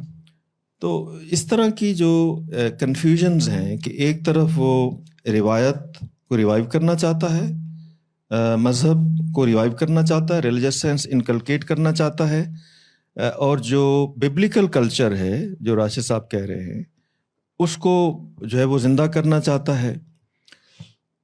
اور ساتھ ساتھ وہ یہ بھی سمجھتا ہے کہ جی نہیں, یہ کافی نہیں ہے, ویسٹ ناکام ہو گیا ہے, تو لہٰذا یہ جو سارے فریگمنٹس ہیں, وہ فریگمنٹس ہی ہیں نا, اس کی نظم ہے ساری, تو ان سارے فریگمنٹس کو یعنی جس میں اشارے ہیں ان کی کلمینیشن جو ہے وہ ایک جگہ پہ ہو کے جاتی ہے, اور وہ ہے کہ سلوشن ان سارے اس اسپریچول کرائسس کا, اس مورل کرائسس کا جو جدید دنیا ہے, اس کے کرائسس جو ہے سارے یہ ان کا حل جو ہے وہ ایسٹ کے پاس ہے. اور یہ ہی was not the only one who was talking about this or referring and pointing towards the east for the westerners. اور بھی تھے, آپ نے ہرمن ایسا کا ذکر کیا ہے, ٹھیک ہے.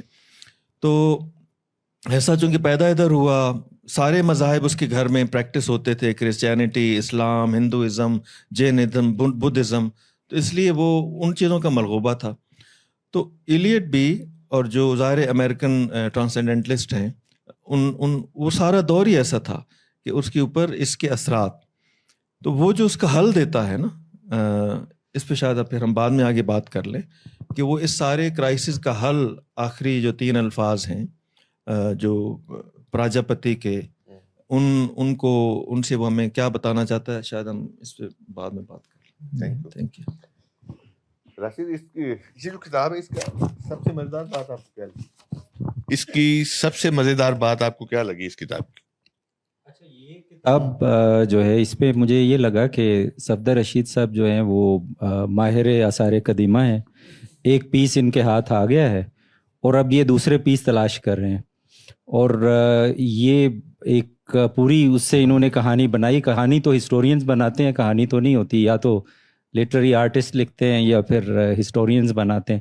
تو انہوں نے بڑے سلیقے سے اس کے خطوط, اس کی بایوگرافی, اس کی اوریجنل ٹیکسٹ اور جو ایڈیٹڈ ٹیکسٹ تھی, اس سب کو سامنے رکھ کے جس طرح ان پیسز کو جوڑا ہے اور ایک خوبصورت وہ گلدان یا جو بھی کہہ لیں وہ تشکیل دیا ہے, وہ مجھے سب سے خوبصورت وہ لگا, اور اس کے لیے میں انہیں مبارکباد دینا چاہوں گا. واہ. 1960 میں جب جمیل جالبی نے اس کے مضامین کی کتاب دی, وہ انڈیا سے بھی چھپی, یہاں سے بھی چھپی, تو اس کا جو پریفیس پڑھے دو, اور باقی بعد میں آنے والے جو ایڈیشنز ہیں ان کے بھی, اور آگے جو اس نے مضمون لکھا ہوا ہے ایلیٹ پہ, اس کی مختلف جہاد پہ, جس میں نکات کے طور پر بھی ہے, شاعر کے طور پر بھی ہے, وغیرہ وغیرہ, تو وہ اتنا متاثر نظر آتا ہے کہ اس نے یعنی کہا کہ یہ نئی شاعری کا موجد ہے. ایک تو یہ اس کو یہ کلیم کیا, دوسرا کہا کہ یہ جو ہے 20ویں صدی کا میتھیو آرنلڈ ہے, اور اس کا یہ یعنی اتنا متاثر ہونا, یہ سارا کچھ بہرحال حیرت انگیز ہے. آپ مجھے بتائیے کہ آپ ایلیٹ کی کس بات سے ہی, کیونکہ آپ دوسری نسل ہیں جو ایلیٹ کے ساتھ زندگی بسر کر رہے ہیں, تو آپ کو کیا اس کا پسند آیا, اس کی تنقید, اس کی شخصیت, اس کی سوانح یا اس کی شاعری, وہ کون سی فیسینیشن آپ کی اس کتاب کے حوالے سے کیا تھی؟ ویسے تو یہ سب ایک ہی یعنی پہلو ہیں ایک ہی چیز کے, تنقید ہو, شاعری, اس کا زندگی, ہر چیز اس کی. تو ایک تو وہی کہ طالب علمی کے زمانے میں آپ جن چیزوں سے متاثر ہوتے ہیں تو وہ عمر بھر آپ کا پیچھا نہیں چھوڑتے. ایک تو یہ پہلو بھی ہے. تو وہ جیسے میں بھی اپنے اوپر قرض سمجھتا تھا ان 2-4 چیزوں کے, ایک آدھ کیا, دوسرا یہ ہو گیا, ایک آدھ شاید آگے مستقبل میں آئے. تو جن چیزوں سے آپ عمر کے اس حصے میں متاثر ہوتے ہیں تو وہ ظاہر ہے کہ تخلیقی اعتبار سے بھی انسان اس عمر میں ہوتا ہے, 20-25 سال کی عمر جو ہے. تو بقیہ متاثر ہونے کا ہر پہلو ہی ہے. اس کی شخصیت کی کمٹمنٹ نے مجھے سب سے زیادہ متاثر کیا. مثال کے طور پہ وہ آنیسٹلی جس وقت جس سٹیج میں تھا زندگی کی, جس سٹیٹ آف مائنڈ میں تھا, پورے اس کے ساتھ تھا, ہاف ہارٹیڈلی نہیں تھا. شخصیت بہت ہی مضبوط تھی اس کی. مثال کے طور پہ 18-20 سال کی عمر ہے اور وہ وہاں ہارورڈ میں پڑھ رہا ہے اور اس دوران اسے ہوتا ہے کہ یہ ناکافی ہے. بغاوت اس میں پہلے سے ہے, یعنی نیو امریکن ٹریڈیشنلسٹ ہوتے ہیں, رابرٹ فراسٹ بھی انہیں کا نمائندے ہیں. تو وہ وہاں سے انگلینڈ آتا ہے, پیرس آتا ہے. اچھا, اب اس کی پی ایچ ڈی مکمل ہو رہی ہے, لیکن اس عرصے میں وہ ہارورڈ نہیں آتا اس بنیاد پہ, صرف ویوا دینے نہیں آتا کیونکہ وہ فلسفی سے مایوس ہو چکا کہ فلسفہ انسان کا اپنا ذاتی نہیں, حالانکہ پروفیسر بننا چاہ رہا ہے وہ, اس کے لیے اس نے پی ایچ ڈی کی, سارا کچھ کیا, اور وہ دنیا کی بہترین یونیورسٹی میں پروفیسر بن سکتا ہے. لیکن اس بنیاد پہ کہ فلسفی انسان کے مسئلے حل نہیں کر سکتی, اتنا بڑا اس کا آدرش ہے, تو وہ ویوا دینے نہیں آتا اور پی ایچ ڈی کی ڈگری نہیں لیتا. ہم اس سے اختلاف کر سکتے ہیں اس بات سے, لیکن اس کی شخصیت کی کمٹمنٹ دیکھیے. پھر وہ مثلاً ایجوکیشنسٹ سے نکل پہلے دستبردار ہوا. ہاں, سب سے پہلے وہ ایجوکیشنسٹ سے دستبردار ہوتا ہے. انہوں نے کہا میں ٹیچنگ میں نہیں آنا, اس کی بھی وجوہات تھیں, اسے چھوڑتا ہے. پھر پی ایچ ڈی کو چھوڑتا ہے, اور پھر اسی طریقے سے جو ہے ریلیجن سے بھی وہ ان معنوں میں نہیں ہوا جتنا یہ عملی زندگی میں جس طرح وہ ادب سے ہوا.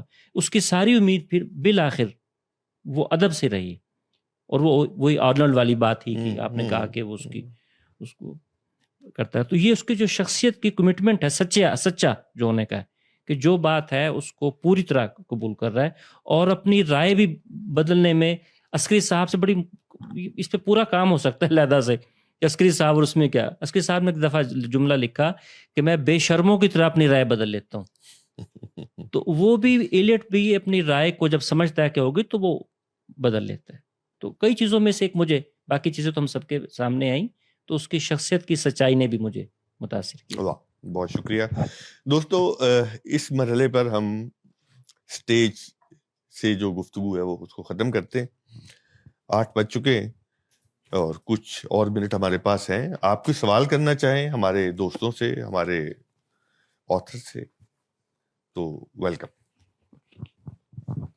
اور یہ ہے کہ اس مائک میں کیجیے گا, کیونکہ اگر آپ مائک کے بغیر بولیں گے تو وہ آن ایئر نہیں جائے گا.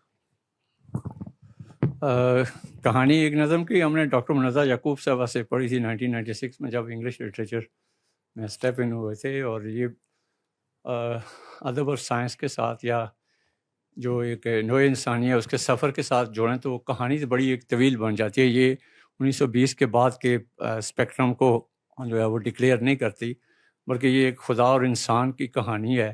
خدا کیا چاہتا ہے اور انسان کیا کر رہا ہے, اور تخلیقی قوتیں کس طرح فری تھنکنگ کے طور پر بڑھ رہی ہیں ویسٹرن بیٹ آف لائف سے, اور الہامی قوتیں کیسے بڑھ رہی ہیں. لیکن جو بڑا بدلاؤ آیا ایسٹ اور west, which is the best thinking patterning اور بیہیویئر پیٹرننگ اور کنڈیشنل اور فری لائف بنانے میں، وہ بڑا جو ہے وہ رول آتا ہے فرینچ کے بعد، جب انڈسٹریلائزیشن ہوتی ہے، اس کے بعد انڈیویجولزم کا ایک کلٹ جو ہے وہ دنیا میں ظہور پذیر ہوتا ہے۔ اس سے پہلے پروفٹس کی، گاڈس کی اور ریلیجن کی اور ایگریکلچر کی لائف ہے، اس کے بعد انڈسٹریلائزیشن آ جاتی ہے، پھر اسی بیس پر جو ہے ماڈرن سویلائزیشن آتی ہے۔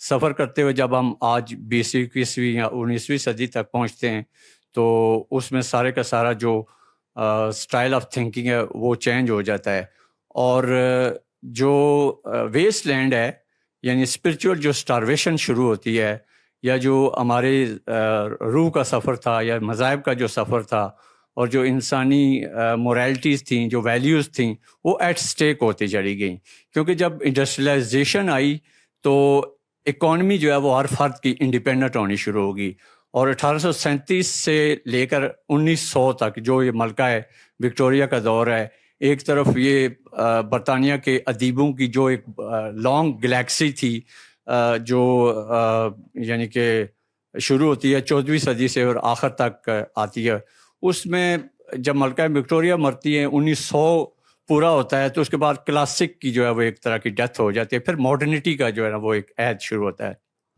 ماڈرنٹی بیسیکلی جو ہے وہ جدت کا نام ہے، اور جدت ایک صلاحیت ہے، اور صلاحیت یہ ہے کہ جب رینیسنس آتی ہے تو اس سے پہلے 8ویں اور 12ویں صدی کا جو ڈارک ایج یا میڈیول پیریڈ ہے، اس کے دوران God was the centre of discussion and attention. جب رینیسنس آتا ہے تو اس کے بعد man became the centre of discussion and attention, اور خدا جو ہے، مذاہب جو ہے، جو اسپرچولیزم ہے اور جو آرگنائزڈ مذاہب کی جو پیشوائیت ہے وہ پس منظر میں چلی جاتی ہے، اور انسان جو ہے وہ ایک نئی سوچ اور ایک فکر کے ساتھ ظہور پذیر ہوتا جاتا ہے۔ ایک سیکنڈ، لیکن ویسٹ جو ہے وہ اس نے مذہب سے جو ہے وہ آزادی حاصل کرنی شروع کر دی، لیکن جو ایڈیٹ صاحب ہیں وہ امید کرتے ہیں کہ شاید مشرق کے پاس جو ہے وہ اس کا سنبھالا ہو، لیکن 1857 کی جب جنگ آزادی ہوتی ہے تو اس کے بعد یہاں بھی ماڈرنٹی اور لبرلزم آتا ہے، اور یہاں کی جیسے ڈاکٹر عسکری اور دوسرے جو نظم نگار ہیں وہ بھی کلاسک کو بچانے کی، روایت کو بچانے کی، مذہب کو بچانے کی، اور جو قدیم انسان ہے، جو روایات ہیں ان کو بچانے کی کوشش کر رہے ہیں۔ لیکن میرا یہ خیال ہے کہ پچھلے 30 سال میں یا 40 سال میں جو دنیا کے اندر سائنٹیفک اور ٹیکنالوجیکل ڈریون چینجز آئی ہیں، ڈسکوریز ہوئی ہیں، ایجادات ہوئی ہیں، میرا خیال میں پچھلے 30,000 سال میں ایسی نہیں ہوئی ہوں گی۔ تو میں یہ دیکھتا ہوں کہ خدا واقعی پس منظر میں جاتا جا رہا ہے، اور انسان کو ایتھرائز کر رہا ہے کہ وہ اپنے دماغ سے سوچے، ڈسکور کرے، اور اب وہ فری ول کی بنیاد پر ایک ایسی کائنات تخلیق کرے جو وہ اپنی من مرضی کی جو ہے وہ چاہتا ہے۔ اور اس میں کوئی شک نہیں ہے کہ تعلیم ہے، اور انڈیپینڈنٹ اکانومی ہو رہی ہے، اور اگلی جس چیز کے اوپر کام کرنا ہے وہ ماڈریشن پاپولیشن ہے، اور جو منارکی ہے دنیا کے اندر، وہ منارکی جو ہے وہ ایک ایڈمنسٹریشن کے طور پر سامنے آ رہی ہے، اور جو خدا اور اس کے رسیدہ اور ریلیٹڈ لوگ تھے ان کی پیشوائیت جو ہے وہ ایٹ سٹیک ہے، اور وہ ایبسٹریکٹ کا جو دور تھا وہ ختم ہو رہا ہے، اب ٹوٹلی ایک کانکریٹ سوچ جو ہے وہ ظہور پذیر ہو رہی ہے۔ اور یعنی کہ ہم جو ایلیٹ ہیں ان کو جو کنسرن دیکھتے ہیں وہ واقعی صحیح کنسرن ہے، لیکن اب انسان کے ہاتھ میں جو ہے پوری طرح بھاگ دوڑ ہے، اور انسان ہی جو ہے وہ فیوچر میکر ہے۔ Thank you, so nice, so nice, so nice. دیجیے نہیں، کمنٹ کیا انہوں نے۔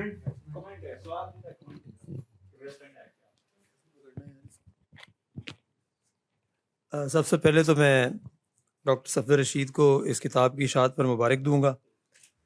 اس نظم کے ساتھ ہماری بھی وابستگی بہت ہی طویل ہے۔ اس کا مطلب یہ نہیں ہے کہ یہ نظم ہم نے سمجھ لی ہے اور اس کے جو بھی گہرائی ہے اس کو پا لیا ہے، لیکن چونکہ بہت ساری کہانیاں ہم بھی اپنی نوجوانی سے سنتے آئے تھے اس نظم کے حوالے سے، تو یہ اچھا لگا کہ آخرکار صفدر رشید صاحب نے ان کہانیوں کو کتابی صورت میں بہت ہی سلیقے کے ساتھ ضبط تحریر میں لایا، اور پھر یہ اشاعت پذیر ہوگی۔ اب میں ذرا یہاں دیر سے پہنچا ہوں تو اس لیے مجھے نہیں معلوم، ممکن ہے ابتدا میں یہ ڈسکشن ہو چکی ہو، میں کوئی تبصرہ تو کروں گا نہیں۔ ایک سوال ہے میرے پاس۔ پہلا سوال تو یہ ہے کہ یہ جو مسودہ تھا ابتدائی طور پر جو نظم تخلیق ہوئی اور پھر اس کے بعد پاؤنڈ نے جو اس کی ایڈیٹنگ کی، تو میں اب ظاہر ہے انہوں نے بہت وقت اس پہ صرف کیا ہے اور بہت سارے ریسرچ کے بعد یہ کتاب انہوں نے ترتیب دی ہے. تو مطلب میرے جیسے جو کم مطالعہ ہیں لوگ، ان کے لیے یہ جاننا میرے لیے بڑی اہم بات ہوگی کہ آخر ان دونوں اگر وہ نظم جو ہے جو مسودہ تھا اوریجنل، اگر وہ ایز اٹ از چھپ جاتی تو اس کا مقام کیا ہوتا، یا جو ایڈیٹنگ ہو گئی تو اس کے بعد کیا تبدیلی آئی ہے اس نظم میں. اوریجنل جو نظم تھی اس میں آخر کون سی ایسی تبدیلی آئی جس کی وجہ سے یہ نظم اتنی اہم ہوگی. دوسری بات یہ ہے، جو گفتگو میں نے سنی ہے ڈاکٹر سفیر اعوان صاحب اور راشد سلیم صاحب کی، اس سے اور کسی حد تک یہ حوالے سامنے آتے ہی رہتے ہیں کہ ایلیٹ جو ہے وہ روایت پرست ہے، وہ رینیساں کے خلاف ہے، وہ اسی طرح مذہب پرست ہے، اور اسی طرح کی بہت ساری وہ باتیں جن کا کلاسیکیت کا وہ چاہنے والا ہے. تو ذرا اس بات کی وضاحت کریں کہ یہ ماڈرنزم کی نمائندہ نظم جو ہے یا ماڈرنزم کا نمائندہ شاعر کیسے بن گیا، جب یہ ساری باتیں، کیا یہ اس کی ڈوئل پرسنالٹی ہے، یا یہ کہ یہ کوئی ہمیں شاید غلط گائیڈ کیا گیا ہے، یہ نظم ایسے تھی نہیں جیسے ہمیں بتایا گیا، جبکہ ہم تو یہاں بھی یہ تصور کرتے ہیں کہ یہ نظم اردو میں بھی جدیدیت کی راہیں استوار کرنے والی نظموں میں سے ایک ہے. بلکہ راشد صاحب کہہ رہے تھے کہ باقی دنیا میں اس کا اثر نہیں ہے، لیکن مجھے لگتا ہے کہ اب یہ نہیں معلوم کہ یہ وہ اس عہد کا کوئی معاملہ تھا. وہاں پیرو میں سیزر ویلیخو نے ٹریلس ایک نظم لکھی، اسی طرح کی ایک طویل نظم ہے، اور وہ بھی 1922 میں شائع ہوئی، اور اس کا اسلوب بھی بالکل اسی نظم سے ملتا جلتا ہے. اسی طرح میرا خیال ہے، جہاں تک میں تھوڑا سا جانتا ہوں، کہ جو جان ایشبری وغیرہ کو دیکھیں تو ان پر بھی اسی نظم کے اثرات ہمیں دکھائی دیتے ہیں. اردو نظم پر تو اس سے میرا خیال ہے انکار کیا ہی نہیں جا سکتا. تو یہ جو جدیدیت کی ایک لہر اس نظم کی بنیاد پر پیدا ہوئی، جبکہ وہ شاعر جو ہے، بلکہ بعض باتوں سے تو مجھے بڑی مایوسی ہوئی، یہ جو ان کے گھریلو مسائل ہیں اور ان سے ایک اتنے بڑے فن پارے کا وجود میں آ جانا، تو مجھے تو ایسے لگا کہ اچھا، پھر ایسی چھوٹی موٹی لڑائیاں بھی اگر ایسی بڑی تخلیقات کا باعث بنتی ہیں تو گھر میں اس طرح کے معاملات چلتے رہنے چاہیے. اچھا جی پلیز آپ کیجیے. میرا ذاتی خیال یہی ہے کہ ایسا یہ مس لیڈنگ ہے، اور اس میں کامیاب رہا ایلیٹ کے، آج بھی ہم یہ بات کر رہے ہیں. تو وہ محرک ہو سکتا ہے، لیکن بڑا فنکار جو ہے ظاہر ہے کہ ذاتی تجربے سے بڑی چیزیں اور نکالتا ہے. اچھا، پہلی جو بات ہے وہ یہ کہ اگر یہ ایسے ہی شائع ہو جاتی جیسی مسودہ دیا گیا تھا، تو یہ بہت اہم سوال ہے ایک لحاظ سے. پہلی بات تو یہ کہ خود ایلیٹ کو پتہ تھا کہ اس میں 7-8 چھوٹی نظمیں بھی شامل تھی اس مسودے میں، جو 1 2 3 چھپ بھی چکی تھی، اور کچھ ابھی چھپی نہیں تھی، وہ بھی شامل تھیں. کہ وہ چاہ رہے تھے کہ یہ آغاز میں آ جائیں کچھ چیزیں، کچھ درمیان میں آ جائیں، اور یہاں تک کہ کچھ نظمیں جو ہیں ہر پارٹ کے بعد آ جائیں، ایک نظم، اس طرح کا خاکہ تھا ان کے ذہن میں. اچھا، یعنی صرف یہ جو 7 سال میں لکھی گئی نظم ہے، اس کے علاوہ بھی چھوٹی چھوٹی نظمیں اور تھیں، تو وہ مسودہ بنتا ہے پورا. اچھا، اس پہ ان کی خط کتابت بھی رہی، اور اس کا انہوں نے سختی سے انکار کیا کہ وہ جو چھوٹی نظمیں ہیں وہ ابتدائیے کے طور پہ بھی یا درمیان میں نہیں آئیں گی. تو اس پہ پورا بہت اچھا خط موجود ہے جو اس میں شامل ہے. اور جہاں تک ہے کہ انہوں نے جو تبدیلیاں کی، اگر وہ نہ کرتے تو وہ اتنی زیادہ ڈراسٹک ہیں کہ ظاہر ہے کہ نظم، اگر ہم یہ تصور کر لیں کہ ظاہر ہے کہ ایلیٹ ایک اسٹیبلشڈ پوئٹ تھے. اب یہ بات بھی جو ہے کہ ذاتی دکھ نہ ہوتے تو بھائی پروف راک تو ان کی شادی سے پہلے کی نظم ہے، لو سانگ تو پہلے آ چکی ہے نا، اس کا مطلب ہے کہ وہ پورے موجود ہیں، یعنی ماڈرنسٹ ہی پوئم ہے لو سانگ کا پروف راک جو ہے. لہٰذا اس کا مطلب پوٹینشیل موجود ہے ان کے اندر، اور اسی لیے پاؤنڈ ان سے کچھ امید انہیں وابستہ کی. تو وہ نظم یقیناً ایلیٹ نے بھی دیکھنی تھی ایسا تھوڑا کہ ایلیٹ نے ایسے ہی شائع کر دینی تھی جو مسودہ دیا ہے. ہم اگر یہ تصور کر لیں صرف اس وقت کہ ایلیٹ نے خود بھی ایڈیٹنگ کرنی تھی تو اس وقت بھی، لیکن یہ مختلف نظم ہوتی، شاید بہت بڑی نظم نہ ہوتی ان معنوں میں، لیکن ایک اہم نظم پھر بھی ہوتی، کیونکہ ایلیٹ اس سے پہلے بھی اور اس کے بعد بھی پوئٹ ثابت ہیں. یہ تو نہیں کہ اس نظم پہ بنیاد پہ کھڑی ہیں. البتہ جو پاؤنڈ نے کی ہے وہ بہت اہمیت رکھتی ہے، کیونکہ جو ایک ماڈرنسٹ پوئم کا خاکہ حقیقت ہے، ایک بڑی نظم کا خاکہ، وہ پاؤنڈ ہی کے ذہن میں تھا. اور جو وہ اپنے آرٹیکلز میں پاؤنڈ لکھ رہے تھے کہ ایک امیجسٹ پوئم ہونی چاہیے، اس سے پہلے وہ سمبلزم سے بھی متاثر ہوئے، بعد میں امیجزم سے، تو وہ اور ایک کیا ہونا چاہیے، ایک لفظ بھی فالتو نہیں ہونا چاہیے، اس طرح کی جو باتیں تھیں، ایک سطر بھی کوئی ایک نظم میں ایکسٹرا نہ ہو جو اضافہ نہیں کر رہی. تو وہ جو بہت انہوں نے اپنی جو کرٹیسزم تھا پاؤنڈ کے جو تھیری تھی ایک لحاظ سے اپنی پوری، جو ا فیو ڈاٹس اور اس طرح کے آرٹیکلز میں لکھ چکے تھے، وہ انہوں نے پاؤنڈ نے اپلائی کی اس کے اوپر. یعنی اس نظم سے پاؤنڈ کو موقع ملا کہ جب تک تھریٹیکل باتیں تھیں اپنی نظم کے علاوہ اس پہ اپلائی کرتے. وہ اتنی ڈراسٹک چینجز ہیں اس میں کہ 3-4 تو اس میں بہت بڑے بڑے کٹ ہیں. مثال کے طور پہ اب جو اس کا ایک اہم ترین پارٹ ہے وہ ٹائپسٹ والا ہے، کلرک اور ٹائپسٹ کا جو سین ہے.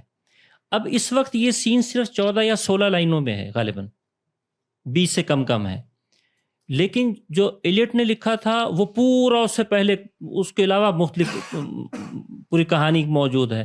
اسی طریقے سے جو ہے ایک دو دا ریپ آف دا لاک کی طرز پہ جو ہے پورا کریکٹر موجود ہے اس کے اندر. اچھا وہ کیا کر رہی تھی کہ وہ ہماری توجہ ہٹا رہی تھی، جو شاید ایلیٹ اگر اپنی نظم کو خود بھی کرتے ایڈیٹنگ تو ان حصوں کو برقرار رکھتے تو یہ اس طرح کی ماڈرنسٹ پوئم نہ بن جاتی، اہم پوئم بن جاتی، اچھی پوئم بن جاتی، لیکن ماڈرنسٹ کا جو اس کے ذہن میں خاکہ تھا وہ نہ بن پاتی. تو میرا یہ خیال ہے. باقی میں دوسرا سوال بھول گیا آپ کا. اچھا جی دوسرا سوال غالباً مجھ سے تھا، ایسا ہی ہے.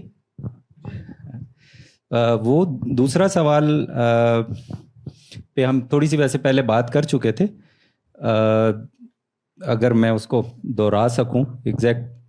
نہیں وہ پروگرام بھی دیکھ لیں گے دوبارہ، کوئی مسئلہ نہیں ہے، لیکن اگر نئے انداز میں کوئی چیز آپ کے ذہن میں آئی ہے تو ڈاکٹر صاحب بھی ایڈ کر سکتے ہیں. یہ کہ ان کا دوسرا سوال یہ تھا کہ اگر یہ کلاسسسٹ تھا، اگر یہ مذہب پرست تھا تو یہ پھر ماڈرنسٹ کا نمائندہ کیسے تھا؟ تو اس کا آسان سا جواب یہ ہے کہ وہ ان کا علامہ اقبال تھا، جو مذہب پرست بھی تھا، جو کلاسسسٹ بھی تھا، لیکن جدید اردو نظم پہ اور غزل پہ جتنے اعتراضات تھے وہ سارے اسی کی شاعری کے بعد دور ہوئے. اس سے تھوڑا سا وہ بڑھ کے بھی تھا کیونکہ اس نے ہیئت بھی انٹروڈیوس کروائی، اور اس کے علاوہ ٹیکنیک پہ چونکہ بات کرنے کا زیادہ موقع نہیں ملا. اس میں فریگمنٹیشن کی ٹیکنیک ہے، اور اس میں یہ جو نیریٹو سٹرکچر کو توڑا گیا ہے کہ جس میں ہمیں یہ نہیں پتا کہ کون کس سے کس موضوع پہ مخاطب ہے، اور جی اس ڈفرینٹ وائسز ہیں. تو یہ ایسے جیسے ریڈیو پہ مختلف آوازیں ہم سنتے ہیں اور ہمیں یہ پتہ نہیں ہے کہ وہ شیر کے شکار پہ بات کر رہے ہیں، پولیٹکس پہ بات کر رہے ہیں، فٹ بال کی کمنٹری چل رہی ہے، یہاں تک کہ جو لائنیں جرمن میں لکھی ہیں اس کا ترجمہ نہیں ہے، جو فرینچ میں ہے اس کا ترجمہ نہیں ہے، جو لیٹن میں ہے اس کا ترجمہ نہیں ہے. اور اس سے ایک تاثر ایسا بنا. باقی اس کی نجی زندگی کا تعلق بھی میں اس پہ بھی تھوڑا سا ایک کمنٹ کرنا چاہوں گا لائٹر موڈ پہ.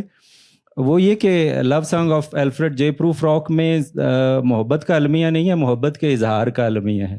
وہ شادی سے پہلے کی تھی.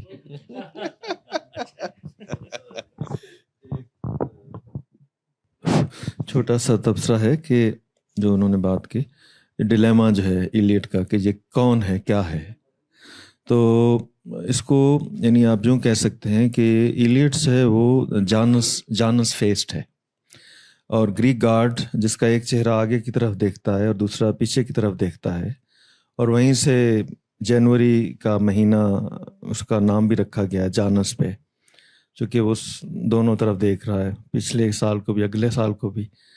تو Eliot is Janus faced. He is a traditionalist and he is a modernist both. modernist only in his technique of writing poetry. اور وہ ابھی بات انہوں نے کر دی ہے راشد سلیم صاحب نے. باقی جو روایت پسند کیوں ہے وہ بھی ہم بات کر چکے ہیں بڑی تفصیل کے ساتھ کہ اپنے تھیمز میں اپنی آئیڈیالوجی میں وہ بیکورڈ لکنگ ہے اور اپنے عہد کو چاہے وہ ماڈرنسٹ ایج میں پیدا ہو گیا نا ظاہر ہے اتفاقاً تو اپنے عہد کو وہ واپس بلانا چاہتا ہے کہ جی تمہاری جو راک ہے وہ ادھر پیچھے ہے ٹھیک. لیکن ظاہر ہے کہ وہ جنگوں کے زمانے کی پیداوار ہے, وہ ماڈرن وارفیئر اور مشین وارفیئر جو ہے اس میں سے وہ گزرا ہے. تو وہ ماڈرنزم کو یعنی ان دی ٹیکنالوجیکل سینس اس کو ریجیکٹ تو نہیں کر سکتا. تو وہ اپنے عہد کی بھی ایک لحاظ سے پیداوار ہے. جی بس ایک جملہ وقت کم ہے کہ یہ جو ٹریڈیشنلسٹ اور ماڈرنسٹ کی ٹرم ہے یہ اپنے اپنی جگہ پہ موجود ہے, لیکن جو یہ فینومینا ہے نا 20ویں صدی کے آغاز والا اور ہمارے ہاں 60s-70s میں اردو دنیا میں, انہیں اسی لیے لٹریری ماڈرنزم کہا جاتا ہے. یہ بالکل مختلف ہے, اس میں ٹریڈیشن ان کے روٹس میں شامل ہے. ان کے ہاں چاہے آپ دیکھ لیں نارنگ اور فاروقی وغیرہ کو دیکھ لیں, عسکری اور یہ لوگ, اور چاہے آپ جیمز جوائس ہو, ان کا تو یہ کہنا ہے کہ بھئی آپ نے متھ کو استعمال کرنا ہے. وہ ماضی کے بھی ماضی میں چلے گئے, اسی یہی یولیسز میں بھی متھ کا استعمال ہے اور آپ کی اس کے اندر بھی ہے اور ریسنٹ پاسٹ بھی ان کے ہاں شامل ہے. لہٰذا یہ فینومین لیدر اس پہ پورا پروگرام ویسے اگر کبھی ارینج ہو جائے تو اچھا ہے. Literary modern. اچھا ایک جملہ, چونکہ مجھے آپ نے اردو کے ریپرزنٹیشن کے لیے بٹھایا ہے اس لیے میں مجید امجد کے ہاں ہڑپا, میرا جی کے ہاں آپ دیکھیں اجنتا کے غار, اور راشد کے ہاں تاشکند سمرقند وہ تہذیب. یہ کیا ماڈرنزم کی کیا یہ کوئی ایسی کوئی صفات ہیں کہ وہ واپس پلٹتے ہیں, واپس سے کچھ چنتے ہیں؟ انتظار کو بھی ڈال لیں. انتظار صاحب ہمارے یہاں ماڈرن ہے, انہوں نے جا کے وہ داستانوں سے چیزیں جوڑی, تو یہ کیا وجوہات ہیں؟ یہ تو الگ سے ایک سوال ہے. جی ویسے ایک مختصر اس پہ ویسے میں بات کر سکتا ہوں. وہ یہ ہے کہ جدید دور کا قاری پرانی بات نئی بوتل کے بغیر وہ جو ہے وہ لینے کو تیار ہی نہیں تھا. تو یہ ضروری تھا کہ وہ ٹیکنیک نہیں لے کے آتے, ورنہ ان کی یہ روایت پسندی کی کوئی بات سننے کو تیار نہ ہوتا. ظاہر ہے بحث تو ہوگی, میں نے کہا کہ چھیڑ تو دوں نا. ایک مختصر بات اور آ جانی تھی تو شکر ہے مائک نہیں تھا قاسم صاحب کے پاس. دوستو 8:30 ہو گئے, میرے خیال ہم ختم کرتے.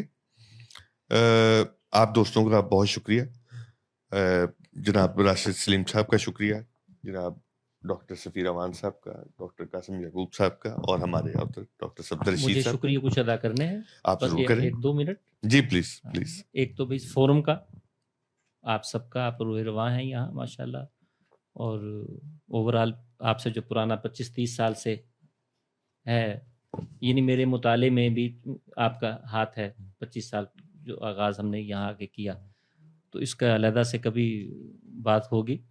اچھا یہاں سعید صاحب بیٹھے ہیں, تو حقیقت یہ ہے کہ یہ جو کتابی صورت میں ہے یہ ہرگز ایسی نہ ہوتی اگر یہ یہاں بیٹھے ہوئے دونوں حضرات نہ دیکھتے. راشد سلیم صاحب, سعید صاحب, راشد صاحب نے تو بہت بڑی بڑی غلطیاں اس میں سے نکالی, اور میں سوچ رہا تھا کہ اگر یہ ایسے چھپ جاتی, تلفظ کی غلطیاں تھیں, یعنی فیکٹ سملی میں نے غلط لکھا ہوا تھا, تو اگر یہ ایسا چھپ جاتا تو یعنی میں منہ دکھانے کے قابل نہ ہوتا. سعید صاحب نے بہت چیزوں کی طرف اشارہ کیا اور بہت سے مشورے ملے, اور یہ حقیقت ہے کہ ان دوستوں کی وجہ سے یہ ایک ہمارے اور دوست ہیں وہ ناروے ہوتے ہیں, فیصل ہاشمی, انہوں نے دیکھا یہاں جو ہیں عرفان افضل ہیں بیٹھے ہوئے, انگریزی کے استاد ہیں وہاں گورڈن کالج میں, میرے کلاس فیلو بھی ہیں ایم اے کے, تو انہوں نے دیکھا, توجہ دی ہر چیز پہ. حقیقت ہے پھر قاسم یعقوب سے گفتگو رہی, یہ ہرگز ان معنوں میں میرا اکیلے کا وہ نہیں ہے, ان سب کا بہت اس میں عمل دخل ہے. آپ سب کا جو ہے, پھر صاحب کا بھی شکریہ تشریف لائے یہاں, خاص طور پہ شکریہ جناب. بہت شکریہ, تھینک یو, بہت شکریہ.